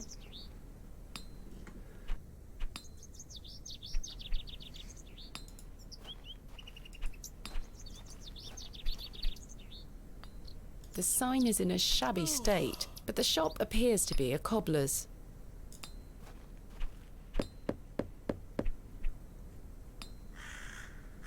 No one here.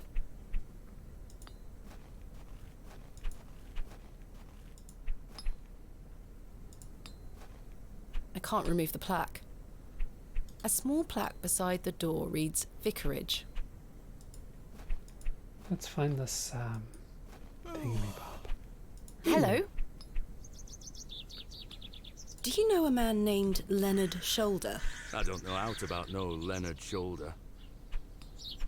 My name is Thomasina, and you are? Now then, that's none of your concern, love. What do you do around here? Hey up, you're not scared of sticking your neb in. I look after the churchyard. Dig the graves. Ha! What can you tell me about the church? Aye, it's a church. Quite. What can you tell me about Bewley? Not much around here, love. Not worth mentioning to you, like. I see. There. Fun-sized dragon, how are you doing? We're playing the excavation of Hobbs Barrow. So, how are you doing? Fluffy butt raid, says JZ Beastie. Ooh, playing Dead Space. Very cool. If we're in the mood for more horrors, stick around. This is a folk horror point and click adventure. It is indeed. Do you know where I can find Hobbs Barrow? Not to be found digging around in those things. You know of local barrows then? Don't concern yourself. Goodbye. Ta-ra. Oh.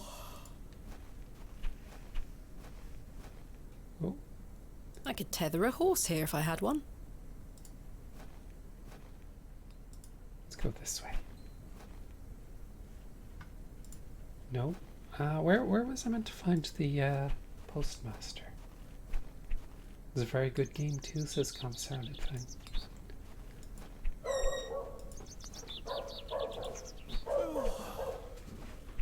Thank you. The sign is in a shabby state.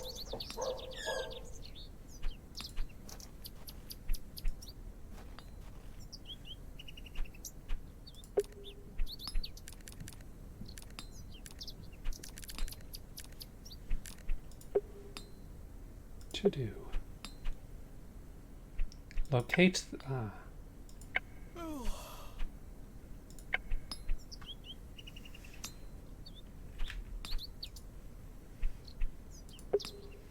gap between the buildings on the right of the square.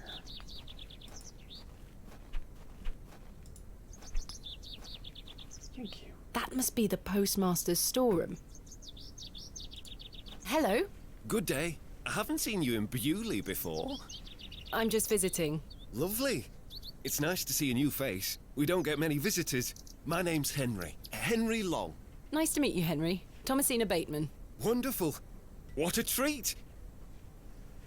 What does ta-ra even mean? It's goodbye, except in Yorkshire.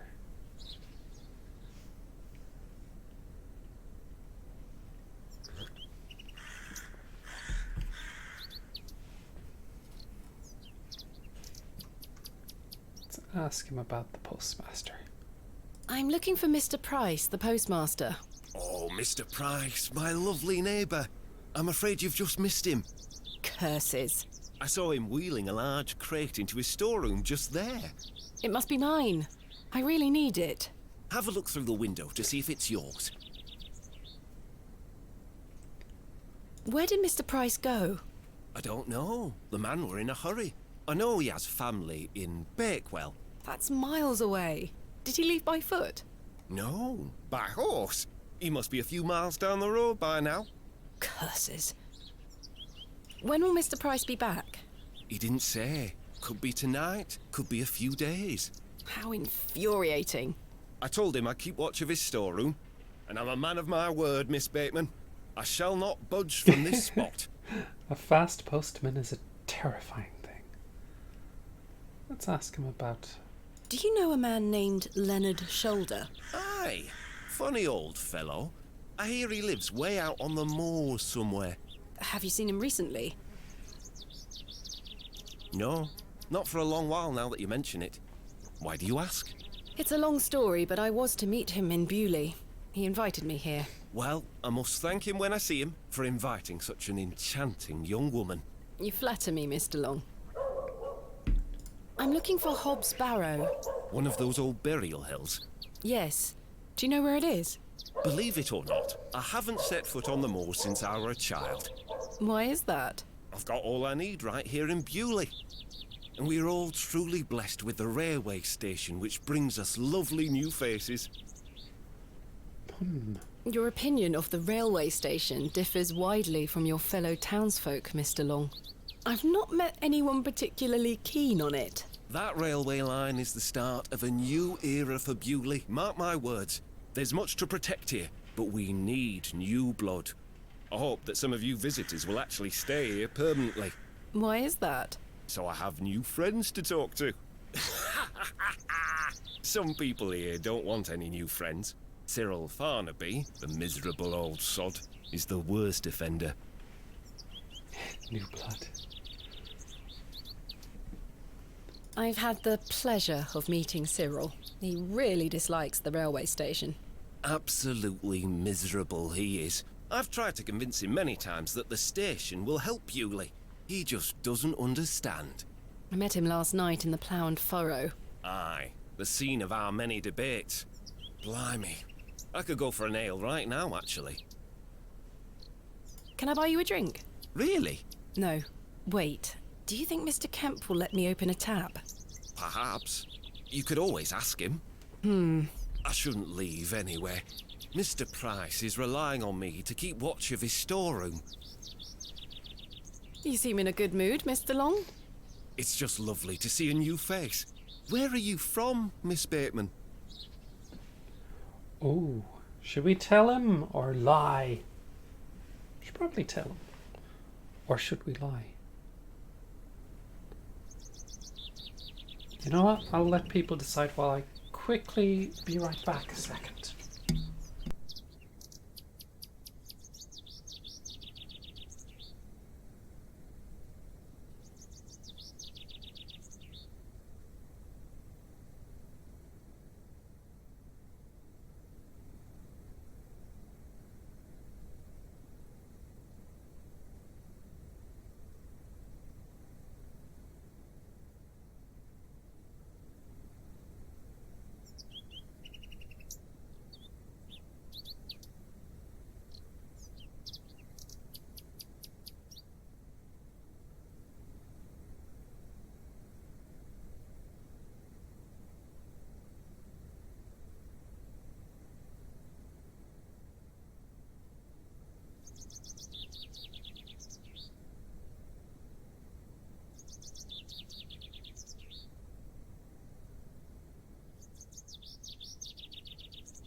I return. So, have we decided?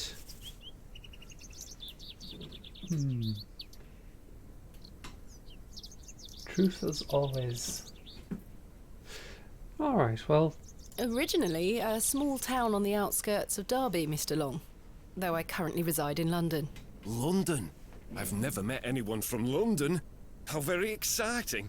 Have you lived there a long time? It's been quite a few years now, yes.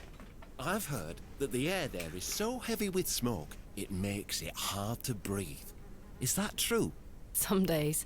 Oh, you must miss the fresh northern air. Well, you've got that in Bewley. No factories out here. Such things are a blight on his creation. I were born in this very home I stand in front of.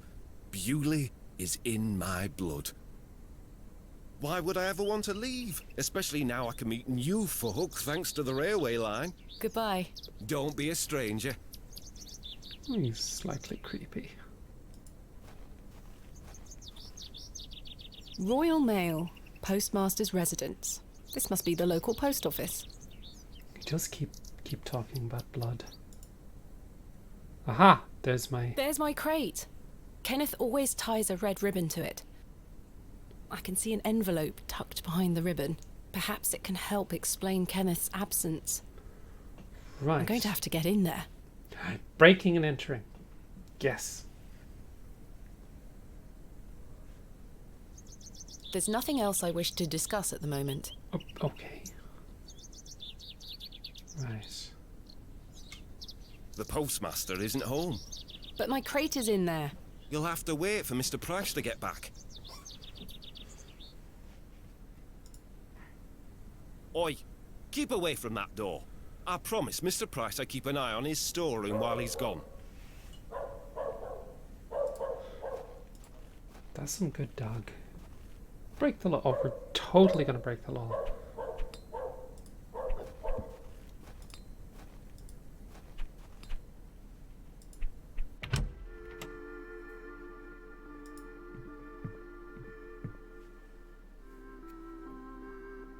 My assistant has not arrived as planned. Oh, is everything all right? I'm not entirely sure. Am I to keep a room for him just in case? If you could hold it for one more night, Mr. Kemp. As you wish. I'm sorry to ask this, Mr. Kemp, but could I please open a tab? Still not in your purse? I'm afraid not. My assistant hasn't arrived as planned, so I find myself in a bind. He must have put the money in my crate, which is currently being held in Mr. Price's storeroom. Well, as you know, I run an honest establishment here, and I do trust you. So yes, I'll open an account for you, to be settled at the end of your stay. Of course. Thank you, Mr. Kemp. Now then, I'll be needing something of value as a deposit. I thought you said you trusted me. Aye. It's not personal, lass. One can never be too cautious. Yep, first playthrough. This just came out a couple of days ago, and well, I was going to play it at the weekend, but decided to keep it for stream. How can I open a tab again? Leave me an item of value as a deposit. I'll give it back to you at the end of your stay, when it will be time to pay the piper. Goodbye. See you soon. Okay, let's see.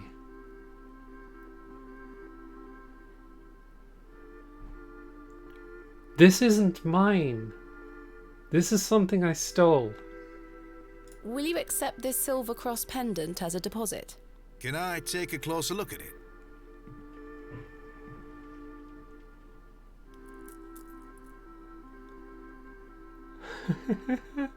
Aye, silver. That'll do. Oh, Thank you, Mr. brilliant. Kemp. Can I get you something to drink?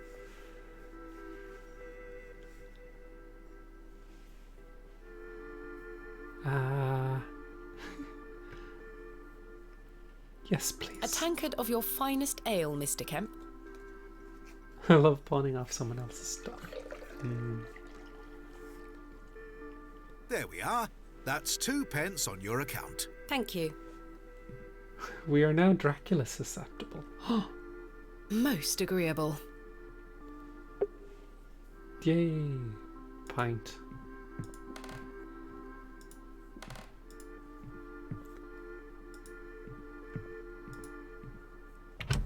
Now, can I ask the guy to go for a pint and then sneak out the back? Then, let's see. Hello. Good day. Can I buy you a drink, Henry? Really? Really. We can talk more at the inn. But I told Mr. Price I'd keep watch of his storeroom. Doors have locks for this very reason. You're right. One drink won't take long. I shall take you up on your offer, Miss Bateman. Let us make our way. He's lucky I'm not poisoning him with, like, The embalming rocket fluid weren't or something. Stevenson's only design, you know. Before that, there were the Blucher and the Locomotion. But my favourite would have to be the Lancashire Witch. I believe he built that in 1828. In Newcastle, of course. Well, that's me. I better be off. Wait! Ta-ra, Miss Bateman. Poop. I couldn't even get a word in. He likes a good chinwag, our Henry. He certainly does.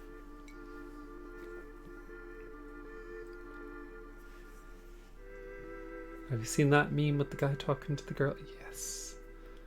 I mean, you are poisoning him, just in a socially acceptable way and extent.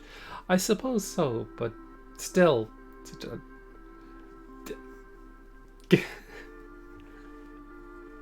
just thinking that I could have given him some medical alcohol disguised as schnapps and then robbed him.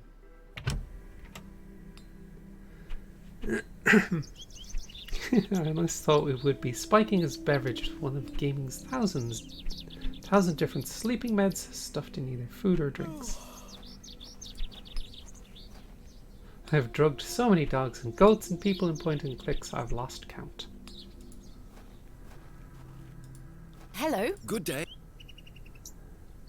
Goodbye. Don't be a... I don't know if I can get it. Can I get in there again?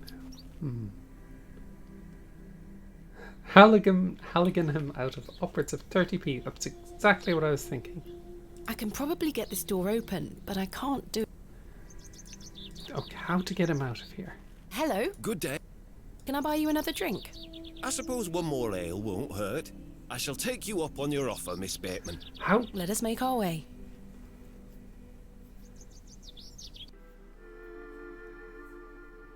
The rear wheels are powered by coupling rods, would you believe? The boiler had 2 flue tubes. 2! There were nothing like it.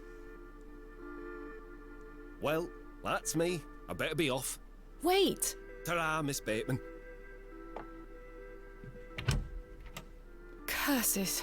I'm starting to feel somewhat tipsy. I'm here to excavate Hobbs' barrow, not Hobbs' barrels.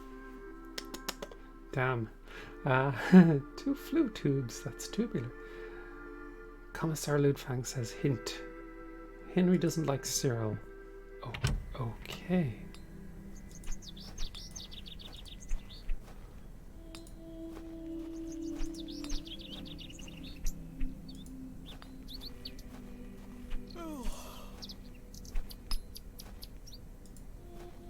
Good day to you, Cyril. I'll do, lass. What do you make of Henry Long?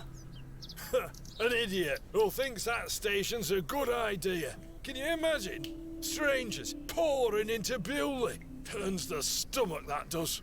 Maybe he has a point. You could travel. Bah! You're an outsider. I'd expect you to have such a bad opinion. But Henry, he's a Bewley lad. We've had the odd Barney or two in the pub over it all. I can imagine. Can I buy you a drink, Cyril? Now? Yes. Go on then, lass. Follow me. Ah.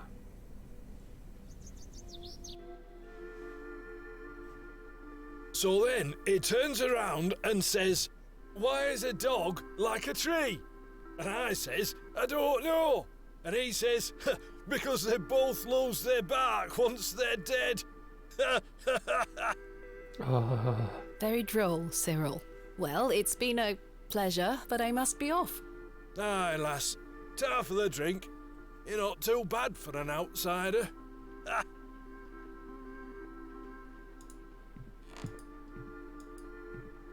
Right. Let's just get drinks for the entire town. Why not?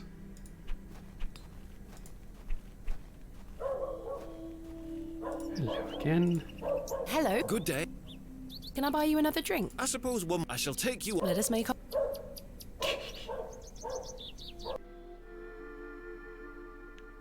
To think, if that station hadn't been built, we would never have met. Blessed be the Midland Railway. Idiot! That station is the worst decision this village has ever made! Cyril Farnaby, a miserable man with miserable ideas.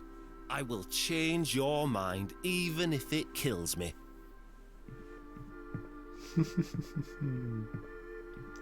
Now breaking and entering. Although she has 3 pints on her now, so if I had that much to drink, I wouldn't be able to break and enter anywhere.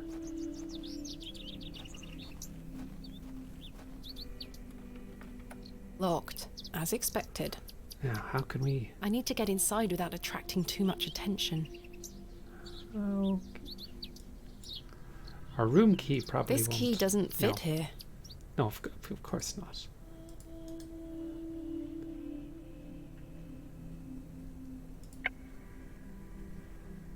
He's currently debating the merits of the railway station at the inn. How can I get in here? Royal Mail, postmaster's residence. This must be the a warehouse.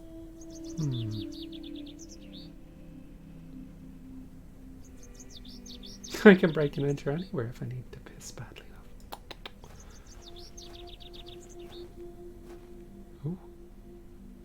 He's currently... Curious. Okay.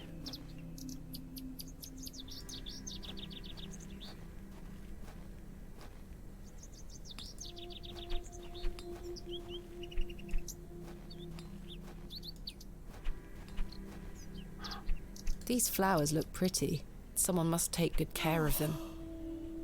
The window box is well out of reach. I suspect the barrels are empty. Can't hop over the back there or something. The window is well out of reach. I see no sign of life within. Want another hint?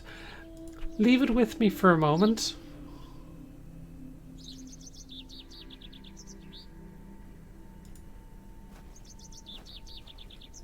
I can't think of anything else to talk. Ah, Hobbs barrels.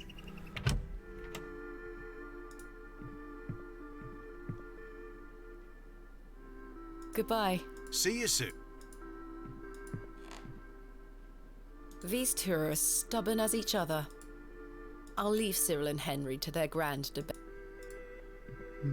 Oh, JC Beastie has redeemed doggo time. Well.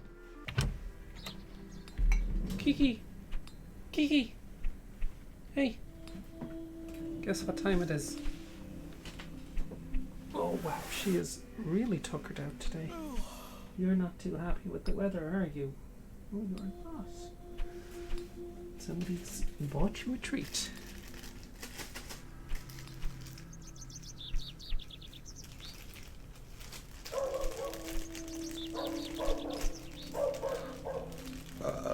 Excuse me. What's this? So the dog barking right now is not Kiki, that's in game. Kiki, what's this? What's this? I don't think she wants to do much of anything for us tonight. Do you want this? Here you go. You can just have it. There you go. Kiki is a good girl. Oh, she liked that.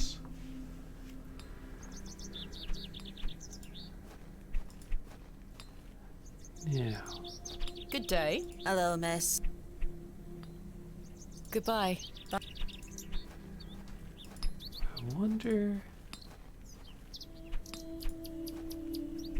This must belong to someone. Good day. Yes?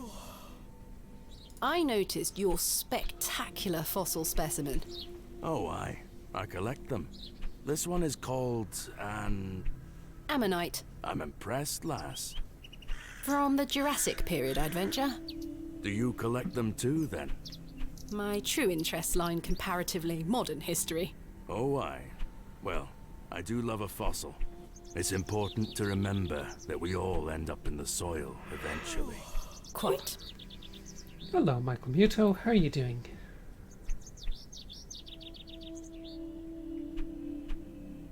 Are you sure you don't know where Hobbs Barrow is? Sorry, lass. Thanks for your time. Aye. Speak to you later.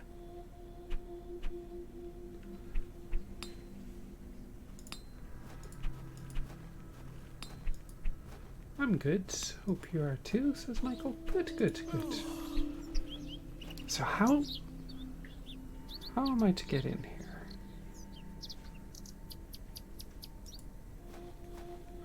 Do I need something? Can I take his sword? Hello. Yes. Goodbye. Goodbye. Damn. There's nothing else. Okay, maybe a little hint.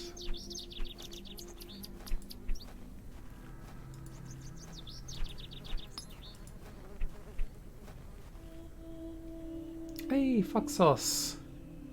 Yes, you do need something. Has this game been released? I remember playing the demo a while back. It is. It's just out a couple of days ago, I think. Mug the child. I'm not going to mug the child. I'm going to go over here and see. Is there anything?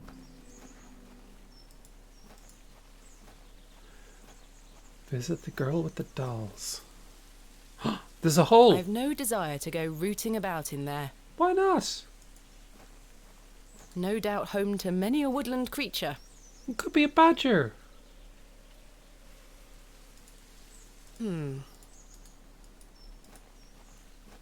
Oh, Margarita says, how neat. Is this a new point-and-click adventure? It is indeed. If you put a child into your inventory, their inventory becomes a sub-compartment of yours. That sounds legit. Wally took Myrtle. Pardon? He took her and ran off. I hate him. Is Myrtle one of your dolls? Yes, my favourite. Mummy made her for me. She's so beautiful. Wally is the worst brother in the whole world.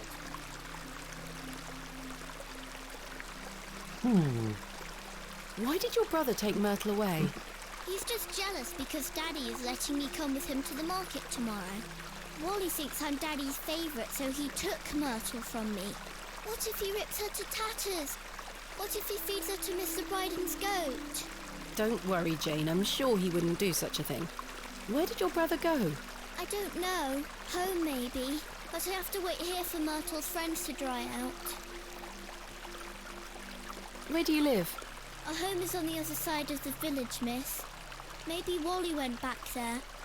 Or maybe he's left her out on the moors. Poor Myrtle. I'm going to kick him so hard. Yeah, you kick him right in the head. Have you heard of a place called Hobbs Barrow? I have, yes. You have? We aren't supposed to talk about it. Why not? Would you like to go there? Yes, I would very much like to. I'll tell you where it is if you find Myrtle for me. You will? Yes! Ooh. But don't tell anyone about it or I'll be told off. I promise. Please find Myrtle first. I miss her. I will. Goodbye. Bye, miss. Okay.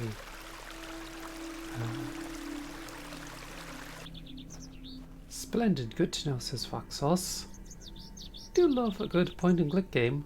Don't play them as often as I should. There's been quite a few lately. Some very good ones as well. Yes, we have a lead. We do indeed.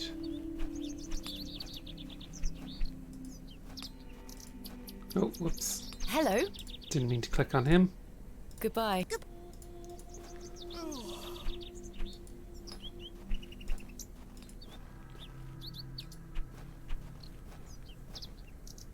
Aha.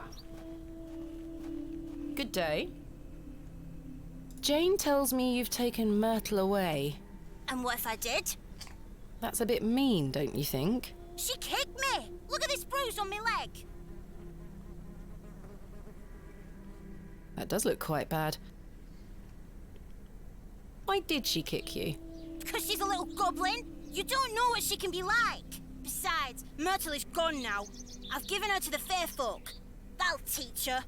Oh no, not the fair folk. Who are the fair folk? The little people of the moors. I gave Myrtle to them. Little people? You don't mean fairies, do you? We call them fair folk round here. Wally, there is no such thing as fairies. It's two, and I gave him a doll. Goodbye. The road disappears over the horizon. I see nothing but moorland. Okay, now where was that?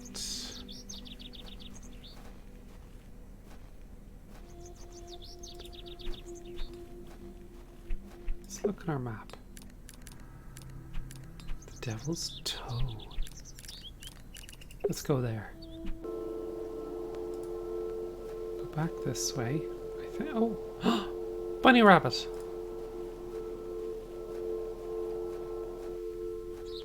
Out this way, I think it was. Aha! I'd better not touch them. They could be poisonous. It looks like something has been buried in the middle. I'd better not. It looks like. How can I use the glove? That's a peculiar idea. Okay, it is a peculiar idea, but then you put the glove on to dig it up.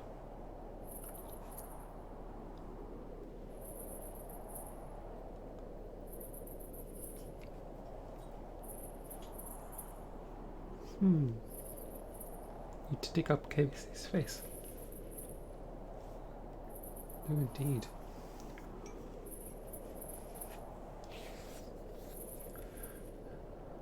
A fine white. I found it in the. Can you? Ah. No.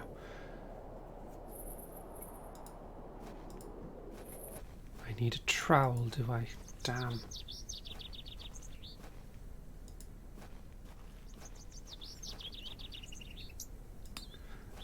Of course, because where your face is on screen. Exactly. I can't think of anything else to talk about.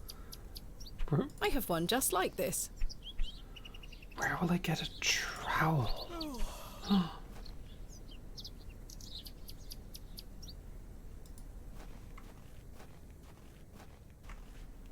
Your god Glover cannot save you.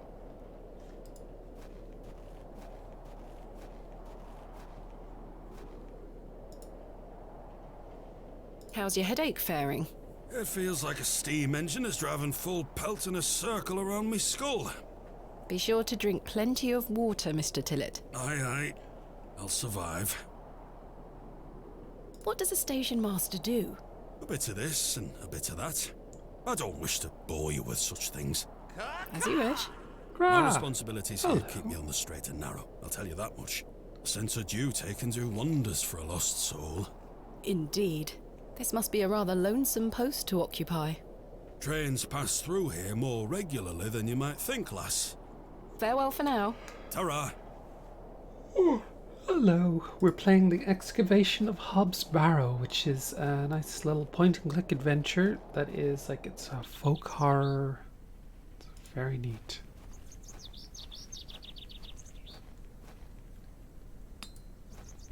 Okay, let's check out the church, because maybe... Aha! Trowel! Excuse me, do you think anyone would mind if I borrowed this trowel? You help yourself, dear. Father Roach won't mind lending it. Just be sure to put it back when you're finished. Of course, thank you. It is more blessed to give than to receive. Ah, how was Caves of Cud? I still need to play that. I have too many games that Right, let's dig up what's behind my head.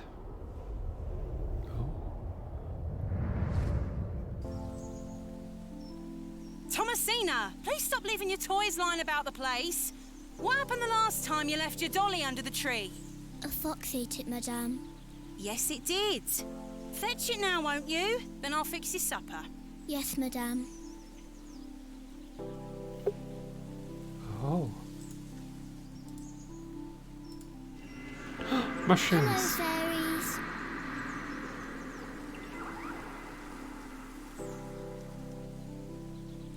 Happy Overwatch 2. Oh hey, this looks like LucasArts The Dig. Awesome.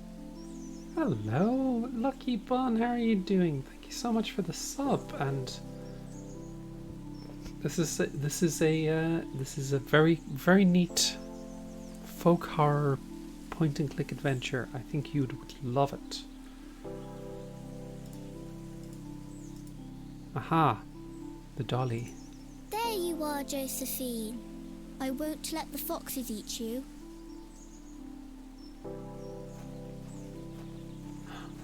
Who's that you have there, little bird? Josephine. She introduced me to the fairies. Oh, fairies, you say? Yes, Daddy.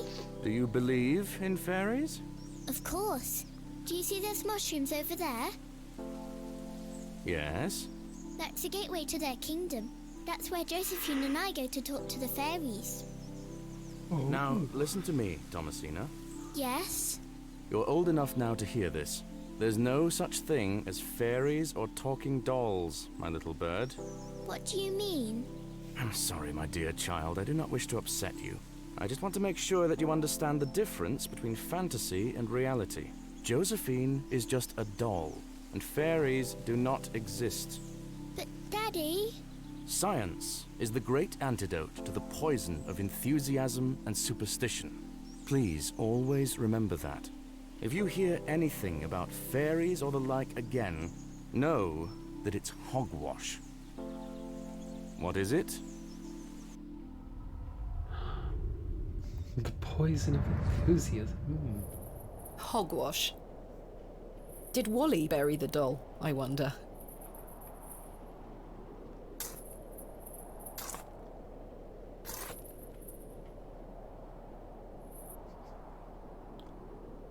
Ooh, that is creepy. This must be Jane's ragdoll. What is this? Perhaps these wriggling worms are the fair folk young Wally was so fearful of. How strange. There is a hairpin pierced through the arm. This may come in handy. I'll keep it. Aha. At least I shall not return from Bewley empty-handed.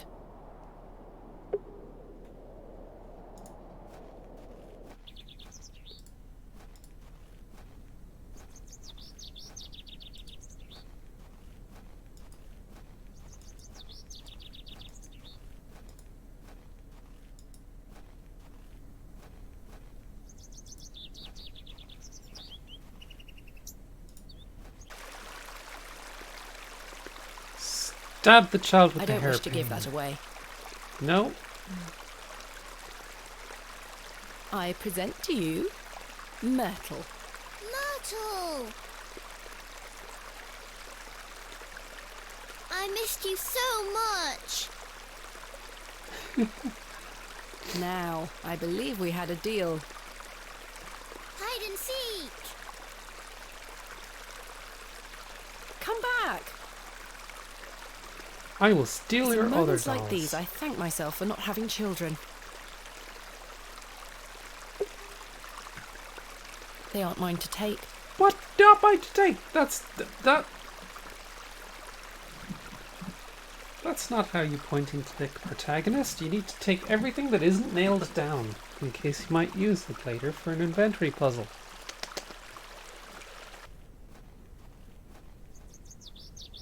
Hey! Ah. Oh, you can touch the thing now. Oh. We're a grave robber, not a doll thief. Oh, I'm going to go. I'm going to go. I'm going to go and touch the fossils. I can't pry the fossil from the rock with my bare hands.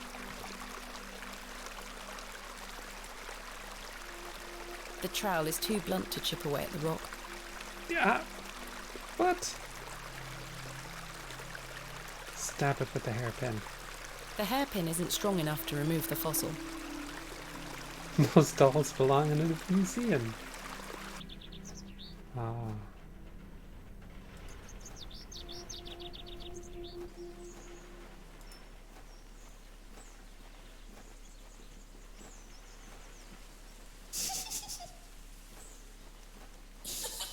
Jane?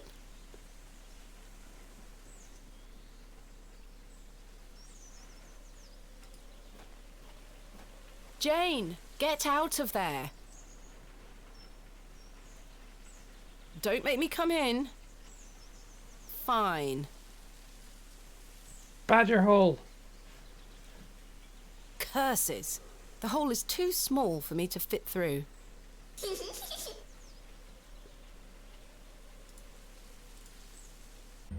I was always happiest with a trowel in my hand. Uncovering hidden worlds within the earth itself, clod by clod. Oh, now we see how far down the rabbit holes, says 8DX1. That could be where Lucky Bun lives. That should do it. Jane! Jane? Oh, I have a match. Use matchbox with dark. Yeah, I cast matchbox at the darkness. Curses. The useless thing blew out. Ah, poop. Jane? Jane, come out this instant. I can't see a damned thing in here. I need a light source. I'm something of a clod myself, says Lucky Bun. I need to get my stuff out of the thing so I can use my curses. Don't give me any hints. Oh, this is going to end up like Lost John's Cave from the Magnus Archives or the Amigara Fault by Junji Ito. With someone trapped in a hole they can't get out of. Can I borrow this? I have one just like this. If you already have one, okay.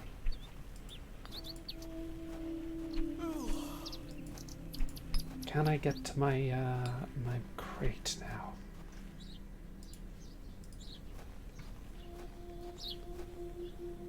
Kenneth taught me this useful trick.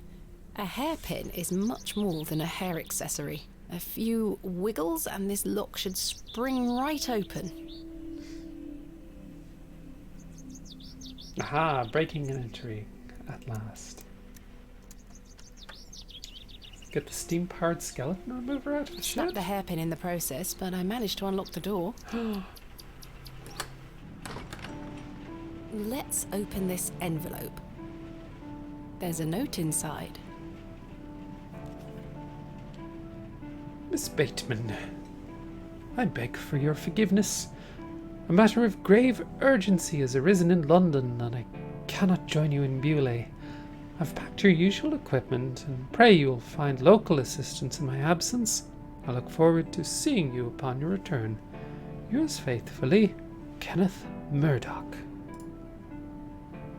How very frustrating. I wonder what happened. I'd better get this to the alley before Mr. Long comes back. Moving a fully laden crate through the village square was no easy task. Somehow, no one was there to witness it. But I didn't give up, because I never give up, do I, Mother? I am as stubborn as my father, as you liked to remind me. All right.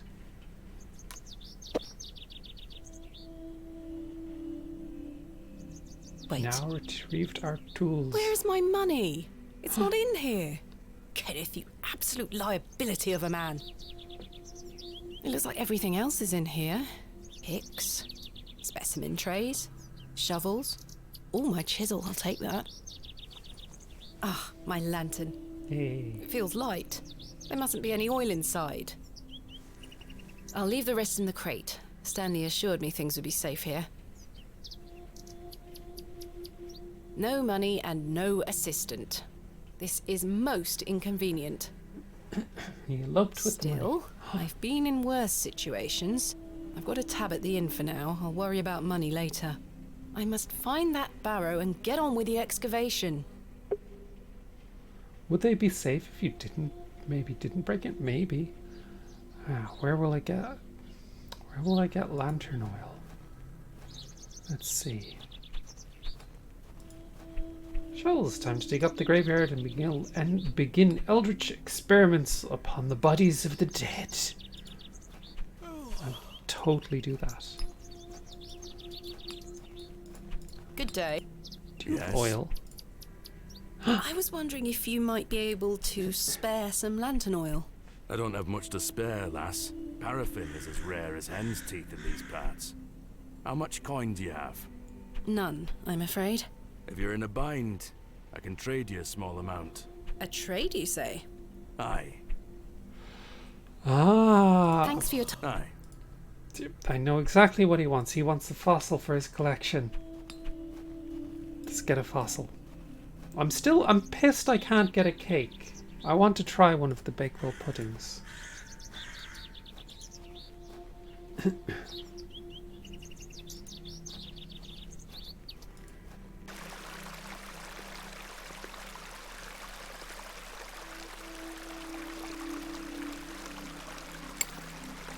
Yes. And to steal everything that isn't Splendid. melted down. I've managed to extract it in one piece. Acquired fossil. An exceptional ammonite fossil. Perfect.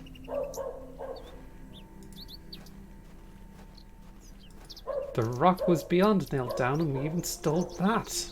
Exactly. I'm unstoppable. Would you trade some of your paraffin for this fossilized ammonite, Mr. Crozier? Now then, 'tis a beauty that. It looks familiar. I'll take it off your hands. Wonderful. Let me fetch some paraffin from inside. We will steal Bewley eventually. There you are. Thank you, Mr. Crozier.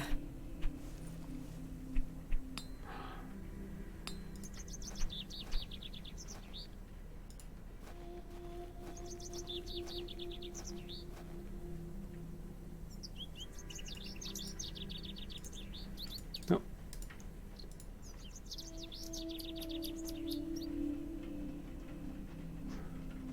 My lantern is fueled and ready for action. It's a pity I wasted the match.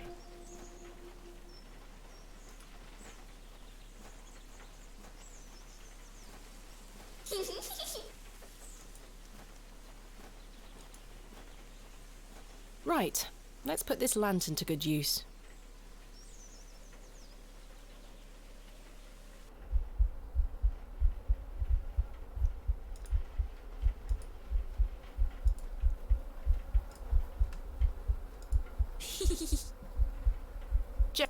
Oh, whoops, I didn't mean to...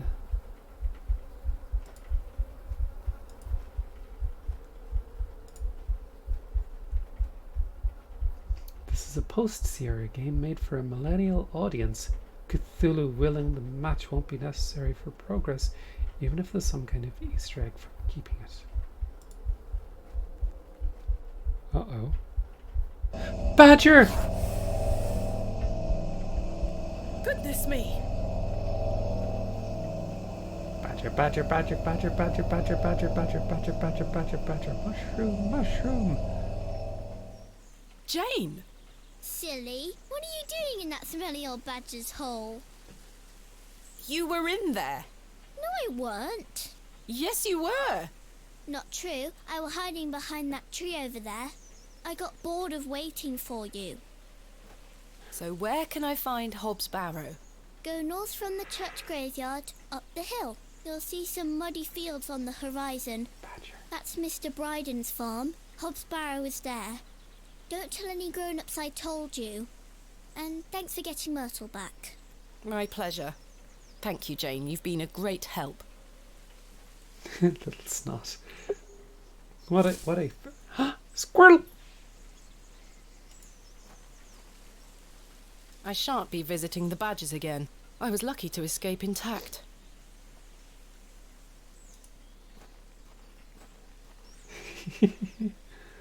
Ah.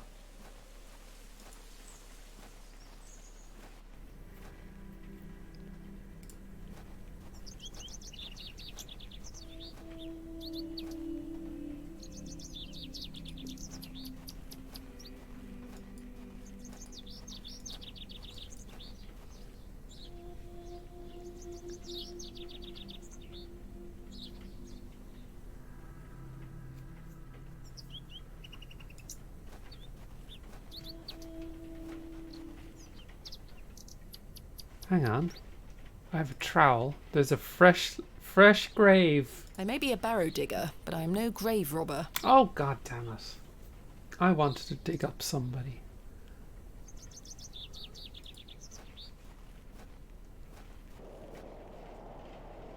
Right, let's... Oh! As I trudged through the barren moors, with only the odd sheep for company, I reflected upon my visit to Bewley thus far. The enigmatic Mr. Shoulder and his puzzling disappearance. The townsfolk of Bewley, who had made it as difficult as they could for me to find Hobbs Barrow. The suspicion, the wariness in their eyes. Only now I know it was actually fear. In the end, it was the innocence of a child, young Jane, that condemned me to my fate.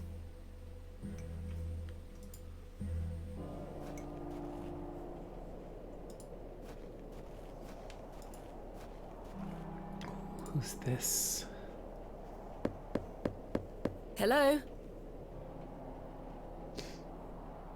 Is anyone home? I'll try again later.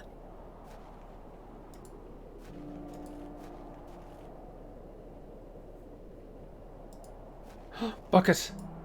This is not mine to take. What did... Not mine to take... What? Goat!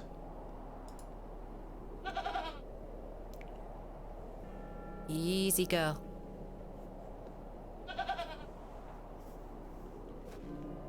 I'm not fond of goats at the best of times, but this one seems particularly disagreeable. What a wild-looking thing. Hang on. Hang on, I can't. I gotta fix something.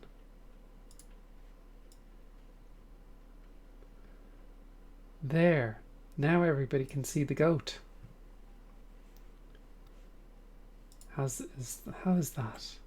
Feed the goat your glove. Oh, that could be fascinating.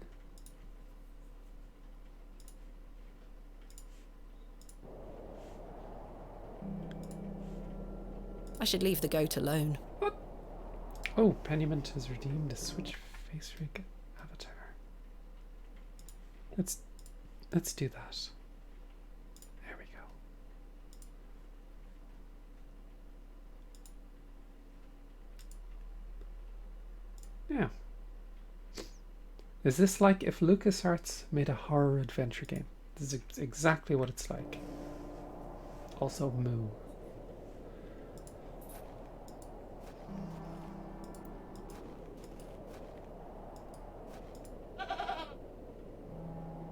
Now we can see the goat.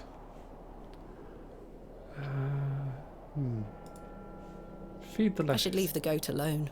Don't want to leave the goat alone. I want to live deliciously. I've no desire to wander the furrows. What? I've no desire... Oh!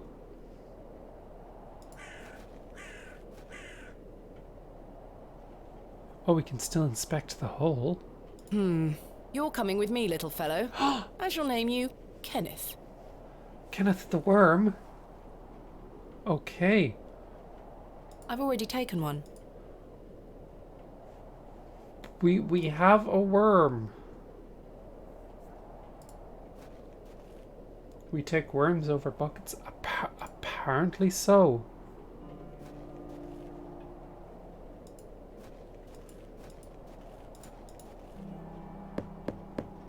Hello? Is anyone home? I'll try again later. Okay, I think we need there. This is not mine to take. I'm not sure what that would achieve.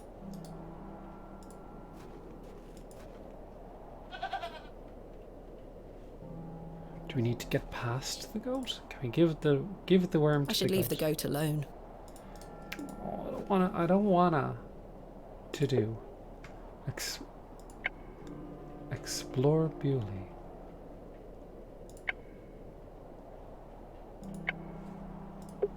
Okay. Let's go back to Mr. Shoulder's cottage. Still not home. Mr. Shoulder continues to prove himself elusive. That would be rather cruel to the poor worm. Aww. I've no desire to lug a block of wood about the countryside.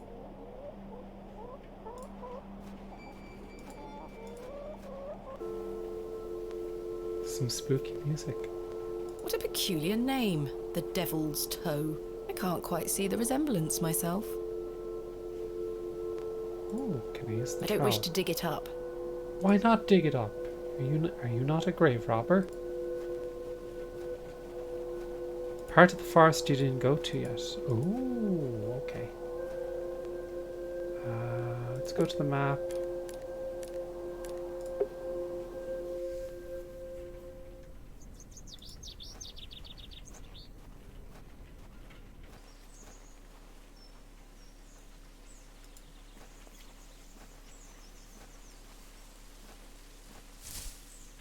Squirrel! Aha, down this way. I shall see you later this evening, gents. Well, I say. Greetings, my dear. Hello, sir. A pause on your beauty, for I shall see you again soon. Wait! Okay. Some nerve. Cheeky fellow. Lady, you're blushing. I most certainly am not. Who are you? Sorry, lass. No way through here today. Says who? Lord Panswick. Now get back before you find yourself under a falling tree. My name is Thomasina Bateman. Oh, aye? You're not from round here, Thomasina Bateman. No, just visiting. What is your name, sir? Horace. Are you in charge here? I am indeed. Tell me, who was that arrogant man here just now? Just someone passing by. It sounded like you knew him better than that. I don't mean to be disrespectful, but that's none of your business. Who is Lord Panswick? Our governor. He's the governor of the whole town. All right, Owen, back to work now. He lives in Bewley. Aye, not far away. But his lordship doesn't like questions. Or visitors. Now please leave us to our work. Do you know a man named Leonard Shoulder? No, I don't. Can you let me get back to my work now? What are you doing here? What does it look like I'm doing? We're chopping down trees.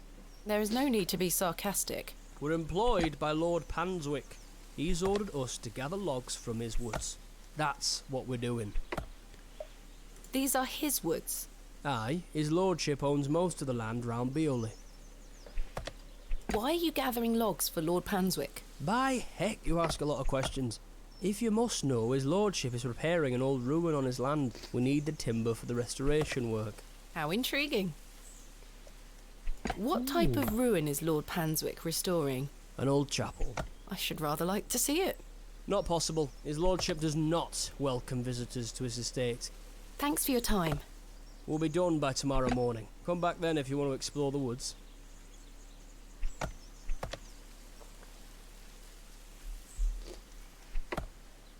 I'll let him get on with his work. I'll let him get... Okay.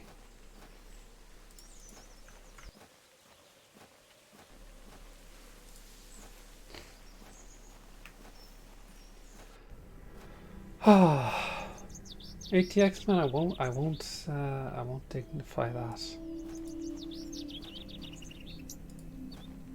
You can see the hill it's on is called the Devil's Camp, but just no. Oops, wrong direction. What's my to-do list? Still need to explore. I'm booing myself here. Well, good.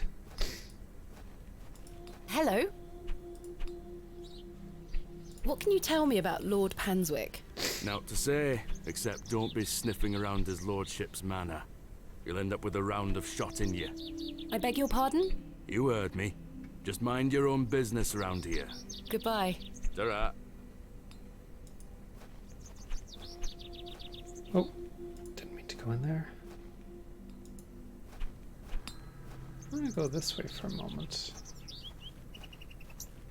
Actually, no, I have been that way, haven't I? The road disappears over the horizon. I see nothing but moorland. I like how there's one slightly out of place, like piece of stone wall. Do you see there? The road disappears over the horizon. On the right. I see nothing but moorland. Curious.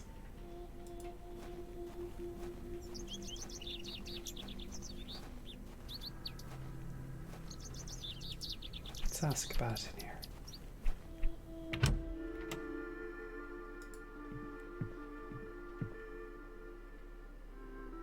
What can you tell me about Lord Panswick?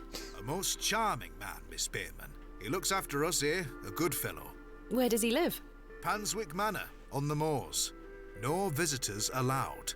His lordship likes his privacy. I found Mr. Shoulder's home, thanks to the help of Father Roach. Wonderful. So you've met our vicar then? Yes, I did. An interesting character. Indeed. Whoa. So, did old Leonard apologise for his absence? Not quite. He wasn't home. What is that man playing at? You tell me. Henry Long can talk, can't he? He's a colourful character. The man drinks like a fish.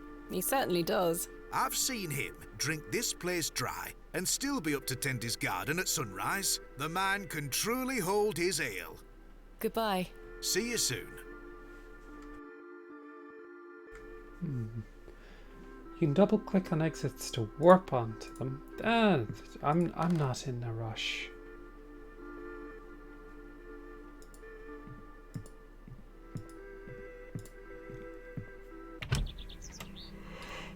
Oh. Right.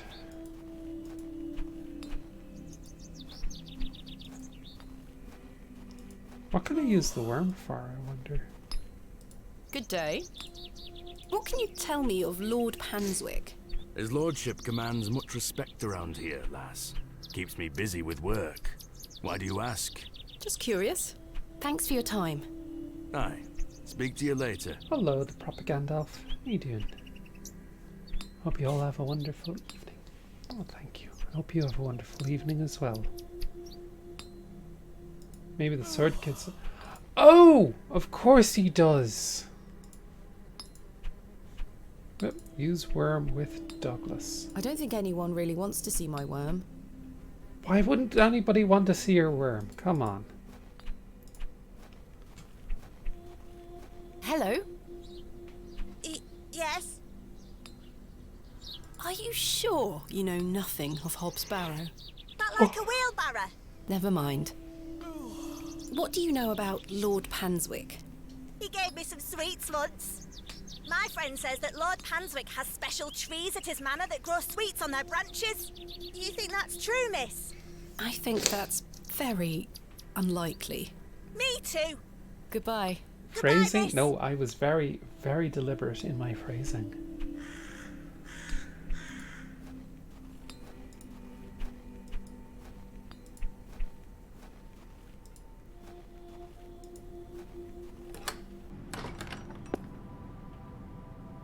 Did I miss anything here? I don't think so.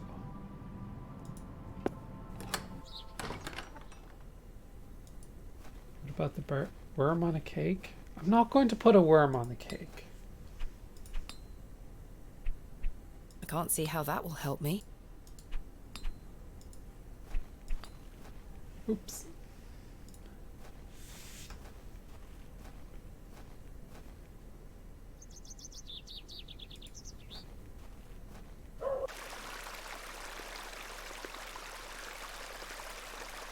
No, that... Oh, there's a shrub. The delicate flowers smell rather sweet. Can we dig up the flowers? No, that's not it. Oh.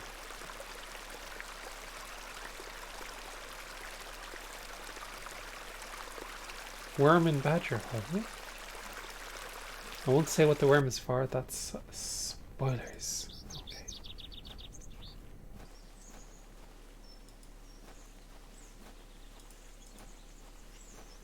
I wonder.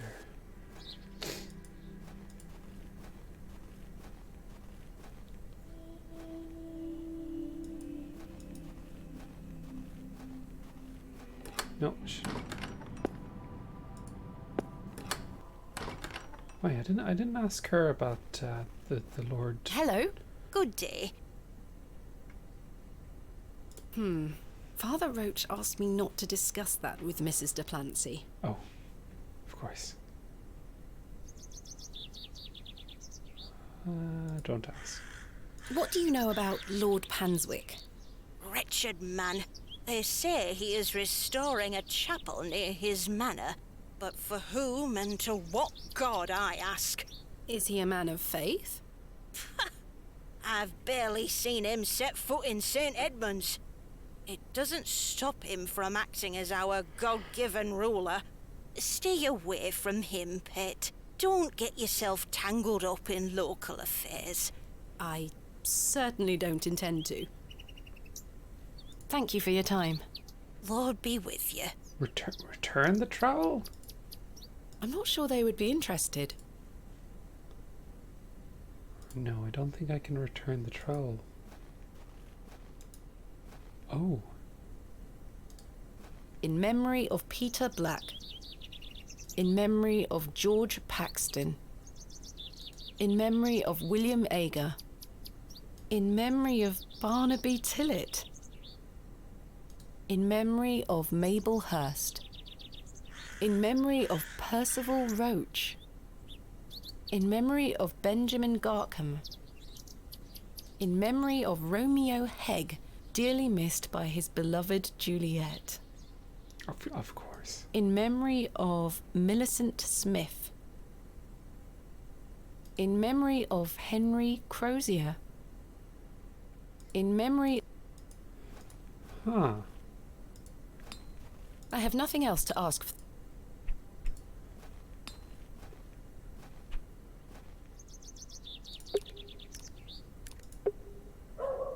Are the people in this town dead?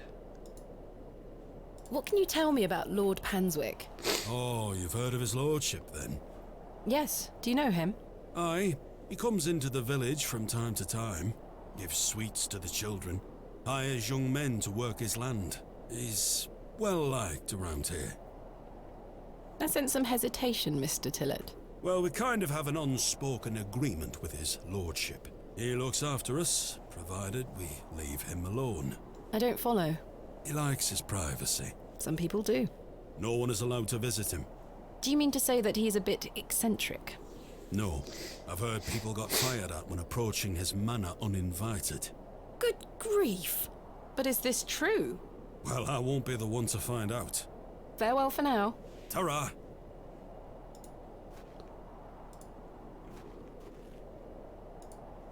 He's a necromancer. Ooh.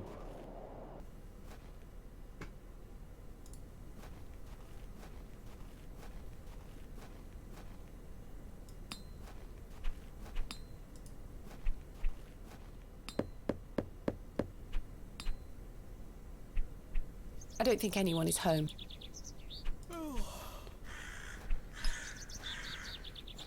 Good day. Hello, miss. Do you know a man named Leonard Shoulder? No. Are you sure? Yes. What do you know about Lord Panswick? Not a lot. I know he's in charge around here. Does he come to the village often? Not really. He has a manor out on the moors. Have you ever been there? Heavens, no. Villagers aren't allowed there. Why not? Dunno. It's just the way it is. What do you know of Hobbs Barrow? Our parents don't like us talking to strangers, miss. So you know of it? No. Are you sure? Yes. Goodbye. Bye, miss.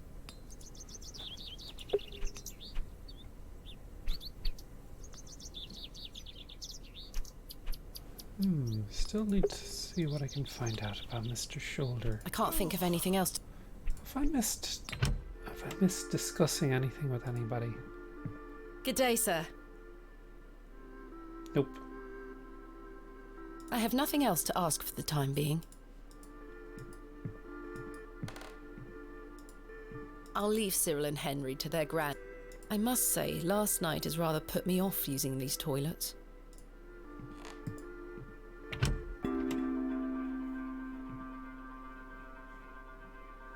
I've too much to do today to waste time. I've stored my case in there. A box within a box. You didn't introduce yourself to her? No, I didn't, because I am very silly, haven't I?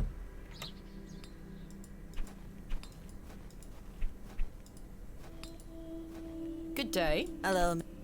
My name is... What's yours? Betty. Nice to meet you, Betty. What are you up to? My brother is practicing his sword fighting technique. I'm to watch him until he tires himself out. I'm tireless! This time last month it were all about his teaspoon collection. This month it's swords. Goodbye. Bye, miss. There's nothing else I wish to discuss at the moment.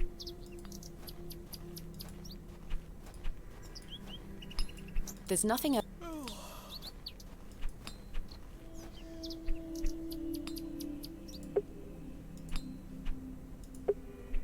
Who have I not talked to? Hello. Good day.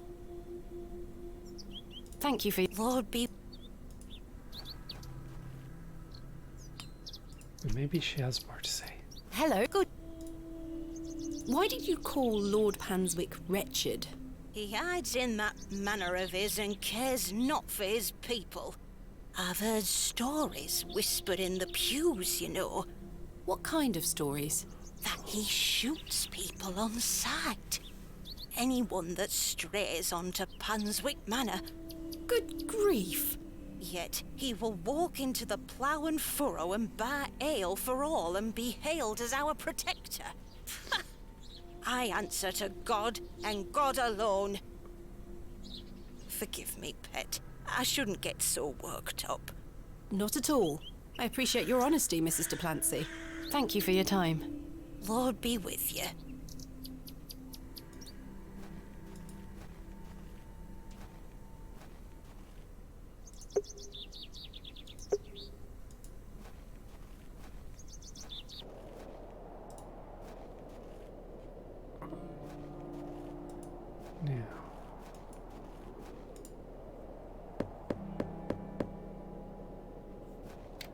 Ah. Hello. What do you want? My name is Thomasina Bateman. Mr. Bryden, I presume. Aye. What do you want, lass? I understand Hobbs Barrow is located on your land. Oh, well, yes. Why do you ask?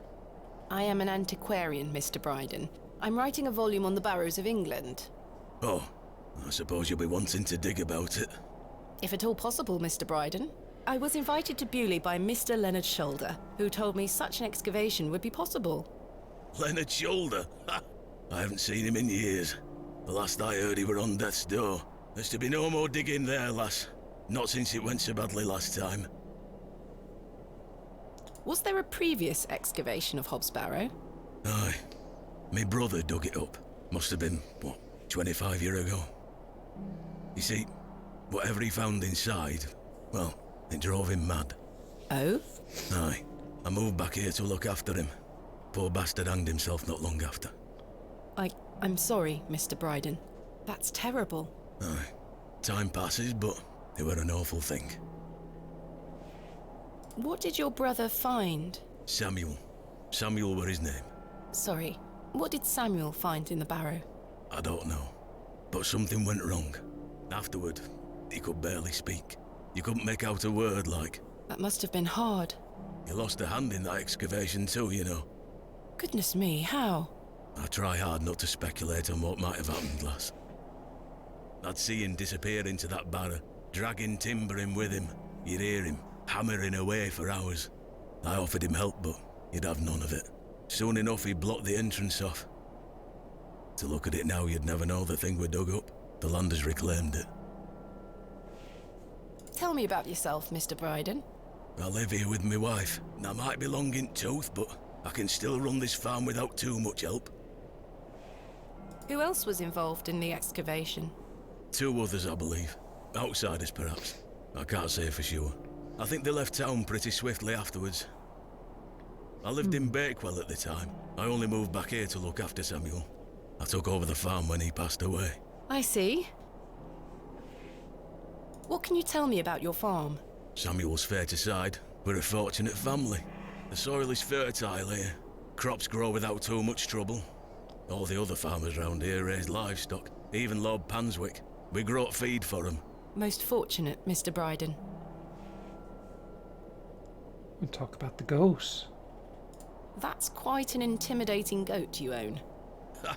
The old girl does a better job of protecting this farm than any hound would. She still produces a lot of milk for us, so we forgive her temper. Is your wife home? She's out in fields, lass, pulling weeds. The curse of such fertile soil. 40 years we've been married.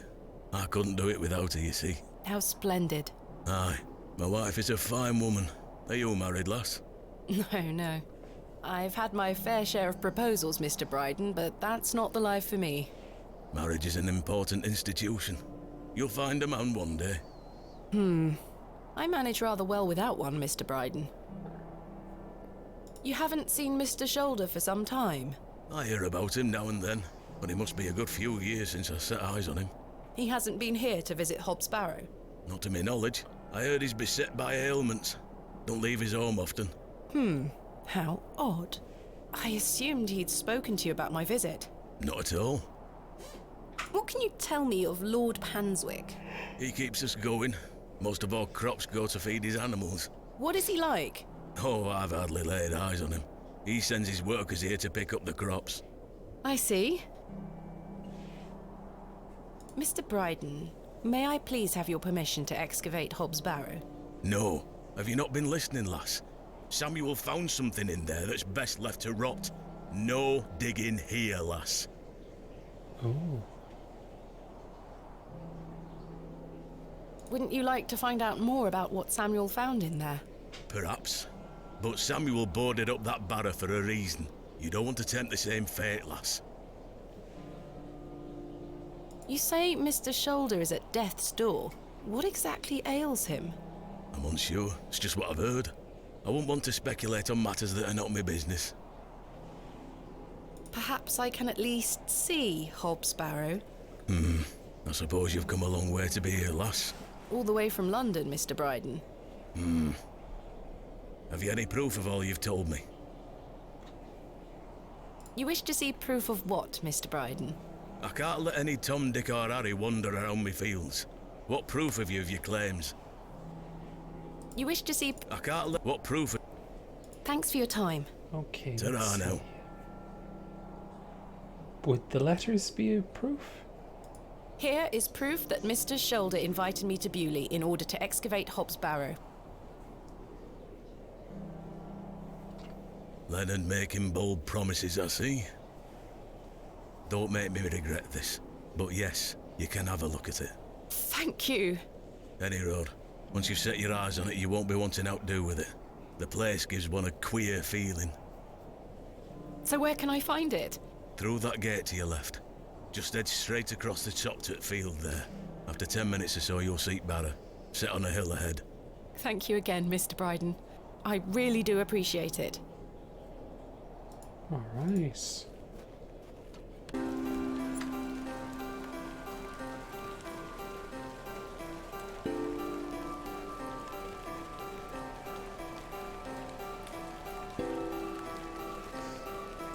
I probably should have brought my umbrella.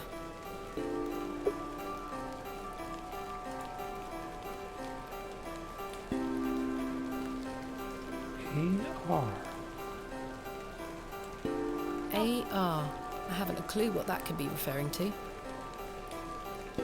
Hello, Panda Pebble.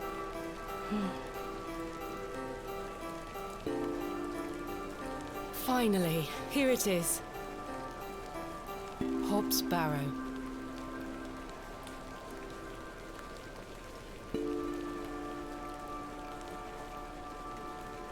Indeed, a barrow of a most unusual rectangular form. I've not seen something like this since West Kennet Long Barrow. Yes, this shall make a fine entry for my book. What secrets do you conceal, I wonder?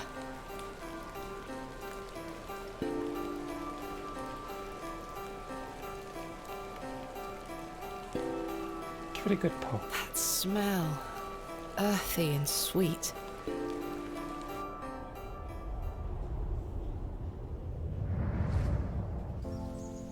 Three, 2, 1. You can open your eyes now, Thomasina. Oh. Come.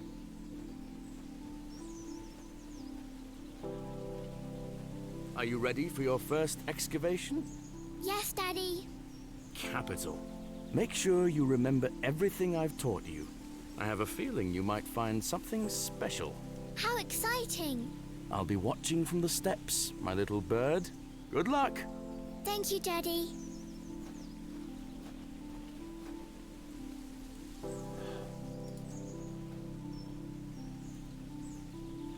Thomasina, we don't dig with our hands.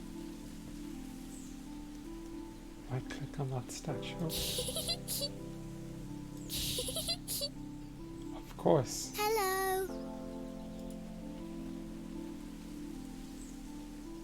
Giggling at boobs. Now I'm ready. Ah. There we go.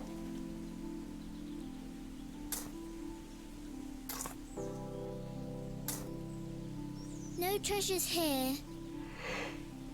Oh, no treasures there. What about this dirt?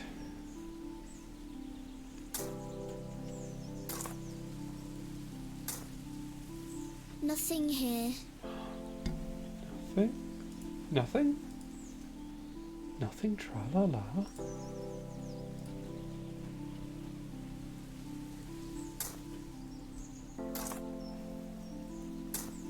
Treasure!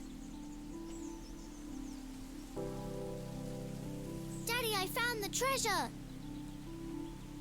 Look! Well done, little bird. Your first successful excavation. That urn you're holding is very old and precious. Take good care of it, all right? I will, Daddy. I promise.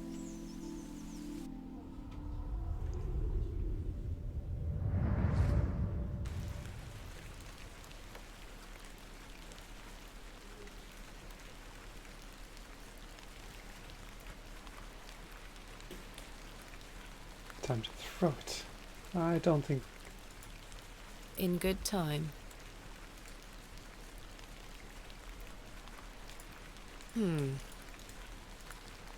I do have a feeling there is something exceptional to be discovered here. I must gain Mr. Bryden's permission to excavate.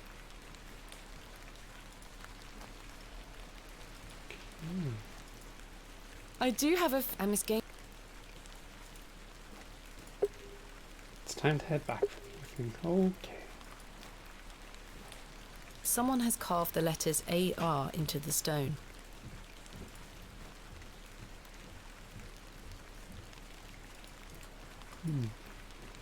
Who could AR be?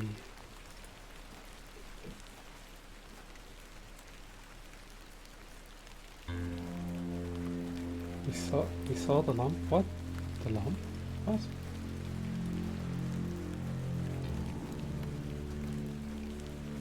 Darkness falls quickly here. I should make my way back to the inn. Arnold Rim, of course.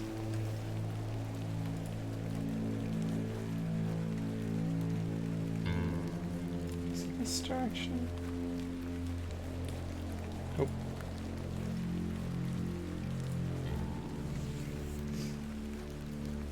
Yes, fish. Of course, the barrow itself is the lump. Slowly. Oh, hello. There's a light on in that house now.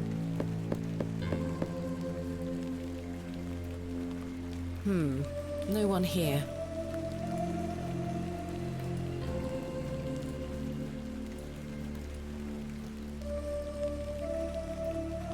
Right, I'm going to very quickly be right back. Sorry about this.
I return. Sorry for that.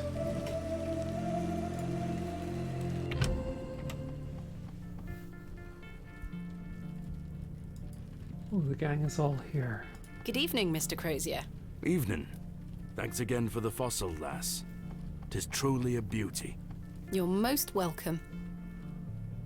How long have you been collecting fossils? Ever since I were a boy. The moors look a barren place, but there are plenty of fossils to be found in the rock formations. All manner of creatures to uncover. Such a playground for a young lad. What's your favourite piece in your collection? The ammonite you gave me today. The most recent is always the best. Indeed. What about you, lass? Do you collect out? I do. You see, I'm writing a book on the barrows of England. It shall be called Vestiges of the Antiquities in Rural England. I document all my findings. But what do you collect? Pottery, tools and such. Bones too, no doubt. No, I leave those in place. You've got a morbid heart, lass. Fussing about in old graves like that. We're not dissimilar in that we both take an interest in the remains of the long gone. I suppose you have a point there. How's your book coming along, then? Very well, thank you. Though I'm rather keen to begin my chapter on Hobbs Barrow.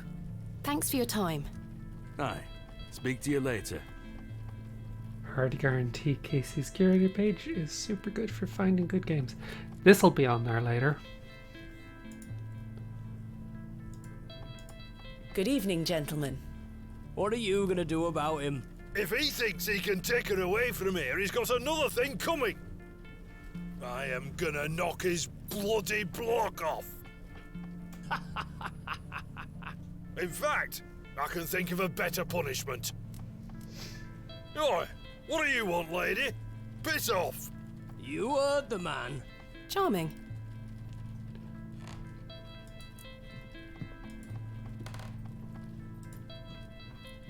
I don't wish to wake him up. Oh, the cat. It's Herbert, the local stray. Good evening, sir. I'll leave you to it.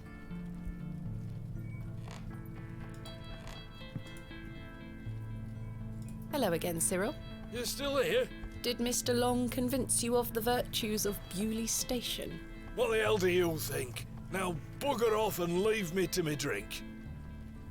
Delightful. He seems even more wound up than usual. Good evening. Oh, didn't mean to click on him.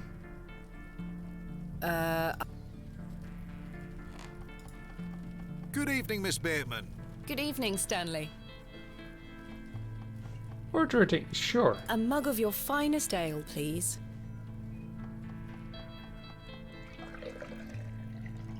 How many pints will I have had already? There we are. That's 2 pence on your account. Thank you.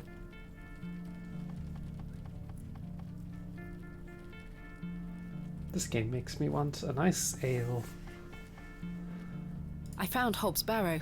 Oh, remember what I said, Miss Bateman? There are stories connected to that place.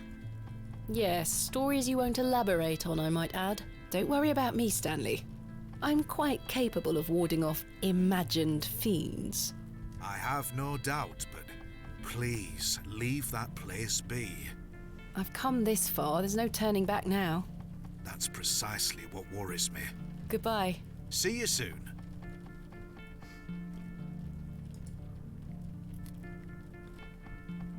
Time for bed.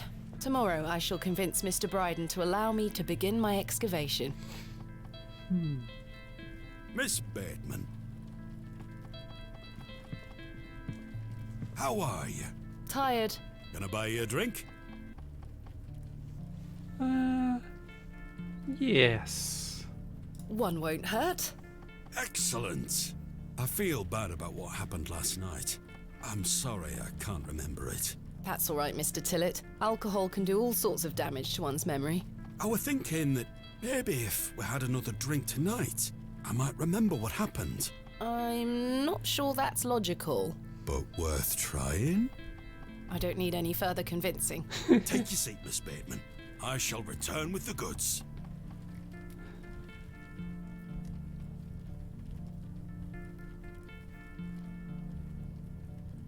To Leonard Shoulder. Wherever he may be. I've been meaning to ask you something. Yes? Why did Leonard Shoulder ask you to dig up Hobbs Barrow? Despite his disappearing act the previous evening, not to mention his questionable sobriety, I decided Mr. Tillett was to be my ally. I spoke again of Mr. Shoulder's letter, his proposed excavation, and my status as an antiquarian and barrow digger. He was fascinated and quite excited at the prospect of meeting the soon-to-be author of a real-life book. You must find all manner of riches on your digs. Barrow digging is not all success, Mr. Tillett. Often I'll come across the likeliest of sites steeped in promise. We set to work with shovel and pick and all the other barrow-opening paraphernalia you can imagine. Every stone carefully taken down, every shovel full of earth put dutifully through the sieve, and we find nothing. Or you may find a miserable remnant of animal bone or a shard of pottery hardly to be recognised from the peat in which it decayed. Sometimes it's as if some Neolithic humorist prepared an elaborate practical joke for your special benefit. It still sounds much more exciting than spending your days sitting in England's most remote railway station. Are you all right, Mr. Tillett? I've had another argument with Agnes. Your wife? Aye.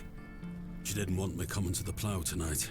Truth is, I've been drinking my life away since my mother passed. Oh, that's terrible. I'm sorry for your loss. You're kind, Miss Bateman. Thank you. It's been a year since the old girl left us. She had a horrible end, wasting away, day by day. Consumption got her. She was naught but bones by the end. I can't get the image out of my mind. She were everything to me. I'm so sorry. I apologise for going on, Miss Bateman. It's not appropriate. Don't worry, Mr. Tillett. I appreciate your openness. Used to love going for walks out in the moor, my mother and I, ever since I were a little one. She'd get a tear in her eye as she looked out upon it. She loved this land. I asked Mr. Crozier to build a bench, which we've erected at her favourite lookout spot on the moors. Margaret's Lookout, we called it. Aye. That's a beautiful tribute. Aye. If you take a seat there, do keep her in your thoughts, won't you? Of course, Mr. Tillett. Oh. I can relate in some manner. My father had an accident when I was very young. He's still alive, but he can neither move nor speak. He spends his entire life bedbound and incapable of communicating or looking after himself in any way. How dreadful. He was a barrow digger himself, an antiquarian of some renown. He taught me so much, even though I was so young. I think writing this book is my way of carrying on his work. It helps me reclaim those earlier memories of him, and I visit him often to tell him all about my excavations. Can he hear you? I've no idea. The doctors aren't sure. I'd do anything to make him better, Mr. Tillett. I'd do anything to bring him back to the man he was. I am in a state of suspended mourning for a man caught between life and death. Dreadful. Just dreadful. We all have our weaknesses. Mine just happens to be my father. And what of your mother? A cold woman. We haven't talked in quite some time. I think she blamed me for my father's accident somehow. You were but a child. Indeed. She thus saw it fit that a governess should raise me as she spent her life grieving for my father. Well then, I propose a toast. A toast to what? A shared sense of loss. I'll toast to that, Arthur. Now then, enough of this wallowing. Let us be merry. Another round. I really shouldn't. But I did. And another after that. And another. Oh my god, she can put it away more than I. Hello, Sky Black. Thank you for the raid. How are you doing, by the way? We're playing The Excavation of Hobbs Barrow.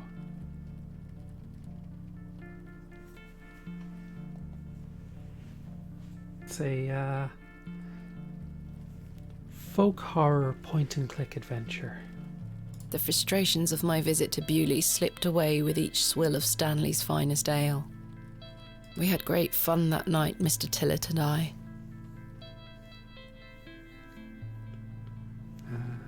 Amagon the Same says, so the Victorian era lasted from approximately 1820 to approximately 1914.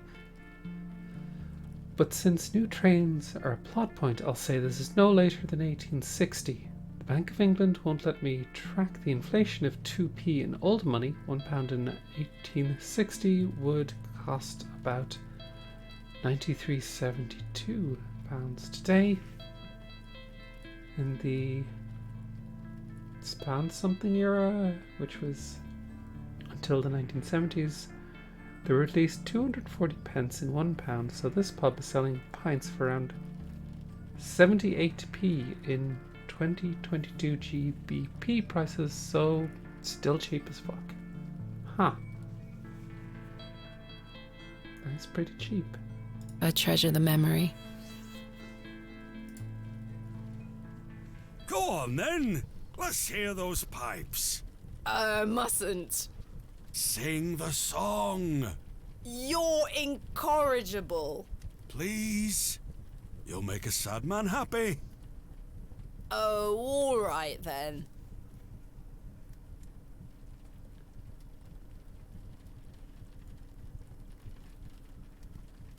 Clasps, celts, and arrowheads I'll try to claw within my clutch. And if a shield I should espy, I'll vow there ne'er was such. With popish tricks and relics rare, the priests their flocks do gull. In casting out the earth take care. Huzzah! I've found a skull!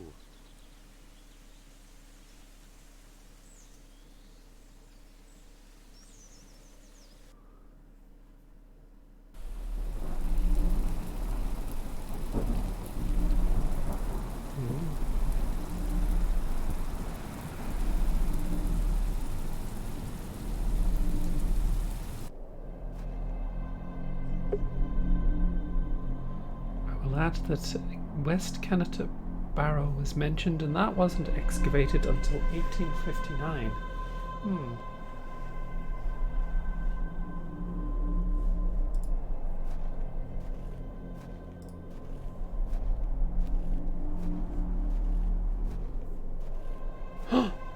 Hello.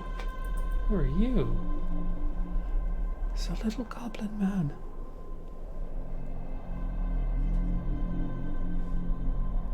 Hello, Thomasina. What is this? Who are you? I'm the one that saved your father. What do you mean? You were here 25 years ago. My father? You were deep down with the others. You were there, and something went wrong. I dragged him out. Impossible. I helped him then, and I can help him again. I don't understand.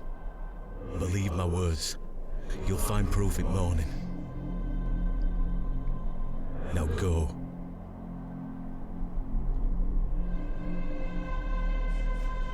One more thing.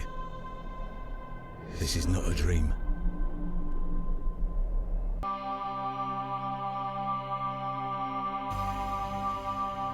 Ooh, the second day. Exposor. Heading out, says JC Beastie. Thanks for streaming. Have a lovely rest of your evening. I'll try my best. Goodness, that was a terrible sleep.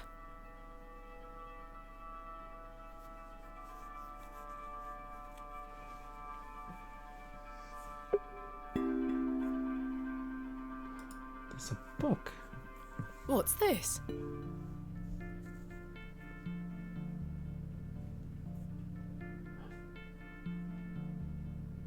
There's a strange stone strapped to the cover.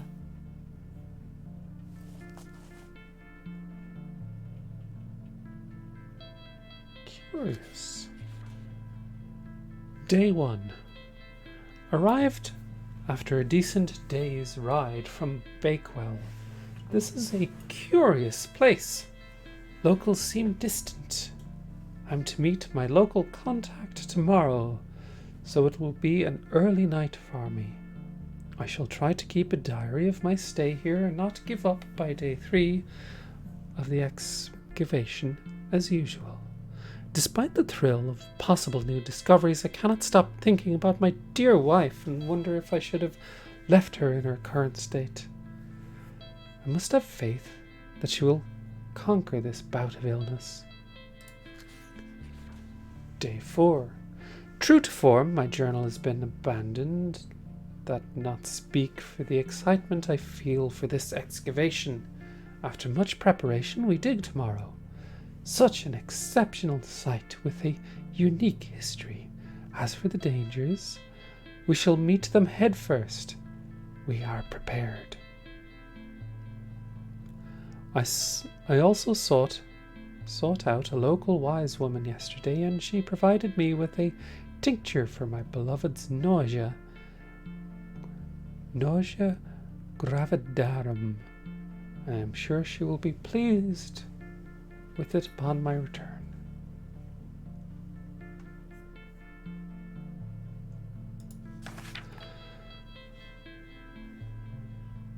Lo, a place of miracles, a planted seed sprouted before our eyes and illuminated our path. Nature's laws hold no meaning here, but I clutch my tablet with the knowledge that it shall end this.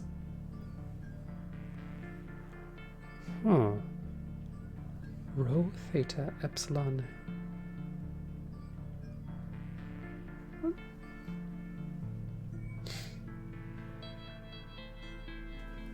We found the code was simply in the singularity of the characters. All eyes must face toward the 7th Archontic.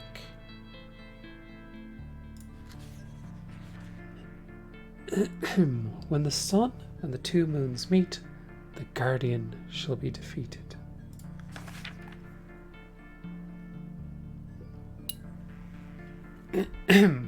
A dead language reveals the path, for thou art the moon, the chief of the stars. Listen to the things that I have said.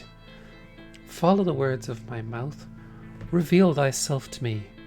I heard a whisper, not once, again and again. I will pour out my spirit. I will pour out my spirit. I will pour out my spirit.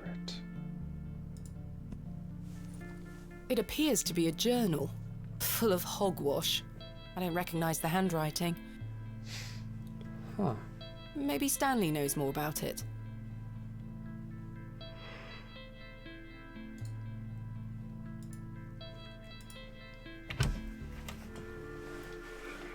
Good morning. How's your head, Miss Bateman? That was quite the tune you treated us to last night. To be honest, Stanley, I felt better. I take it you slid this journal under my door? I beg your pardon? The journal, Stanley. I certainly did no such thing. Nor could have anyone else. You're the only guest staying here.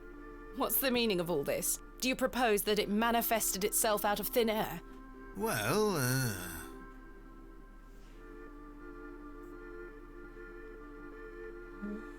should I continue to accuse him or relent? I don't think I should accuse him, should I? What do you think? Beyond 1313 says should be like Pet Cemetery, and she wakes up with mud on her feet and sheets. Relent, make friends. Relent. Okay, we'll relent. I'm sorry. I just don't understand how else it could have got there. Are you sure there was no one else here overnight? without doubt. How very, very peculiar. So, what does it say inside? Oh. Should I show him the contents? Or keep it secret? Keep it safe.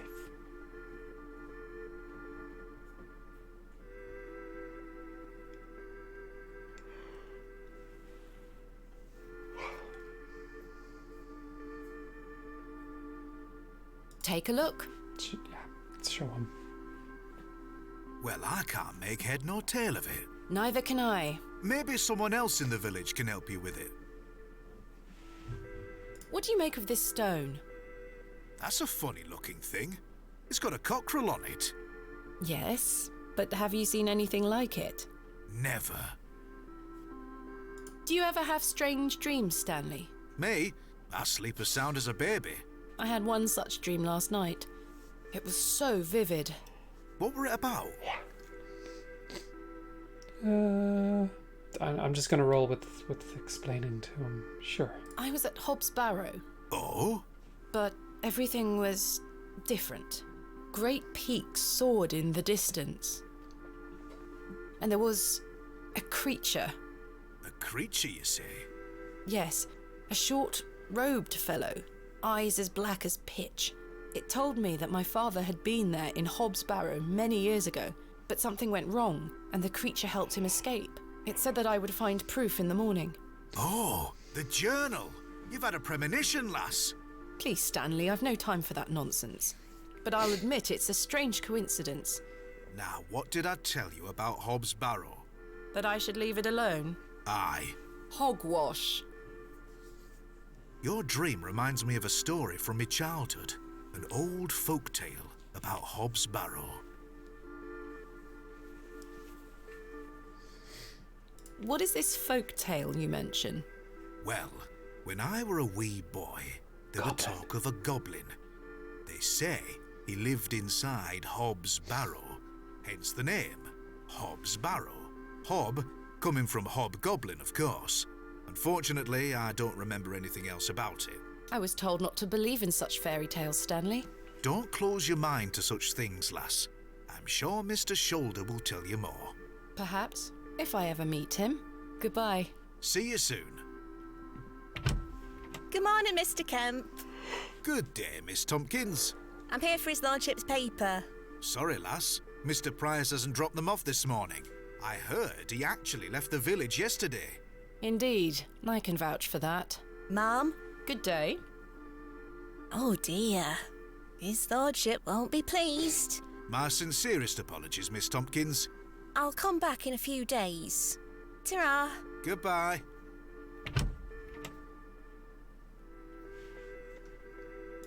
Give me that knife. Goodness me, I can't budge it. Be careful, Miss Bateman. You'll cut yourself. I spent all morning trying to get that bloody thing out. I shall be having words with that scoundrel next time he shows his face.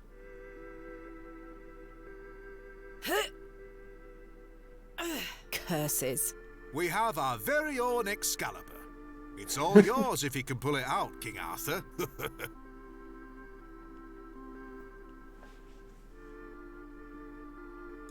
Could I pry it out with a chisel? I do not wish to damage Mr. Kemp's table any further than it already has been. Glove? Maybe. No, that's not it. No. I do not wish to damage Mr. Kemp's table any further.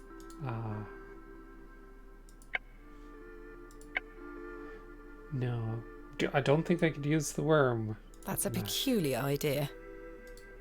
No, I don't think I'm getting that out right now. So, I think I'm going to have to finish up. It is midnight. I've been at this for 4 hours. So, the mystery of Excalibur is going to have to wait until tomorrow. As lovely a time I'm having with the game and all you lovely folks, it is a little late. I'm a bit tired. And Kiki would like a walk. So I'm gonna save this.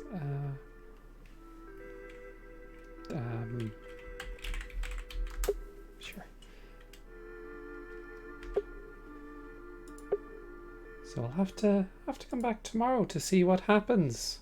Ooh. But let's see. Oh look, Lucky Bun is live.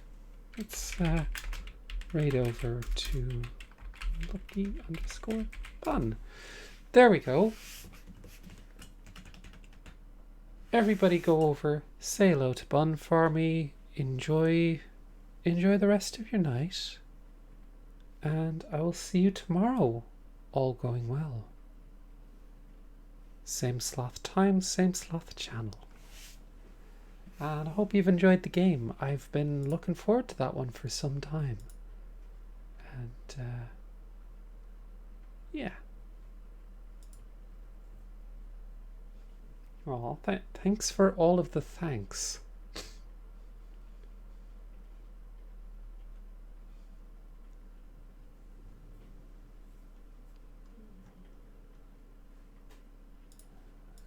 Let's see. Yeah. Alrighty. Oh, can we get that up to... Come on, one more person. We want 69 viewers ready to raid. Perfect. Go. Take care.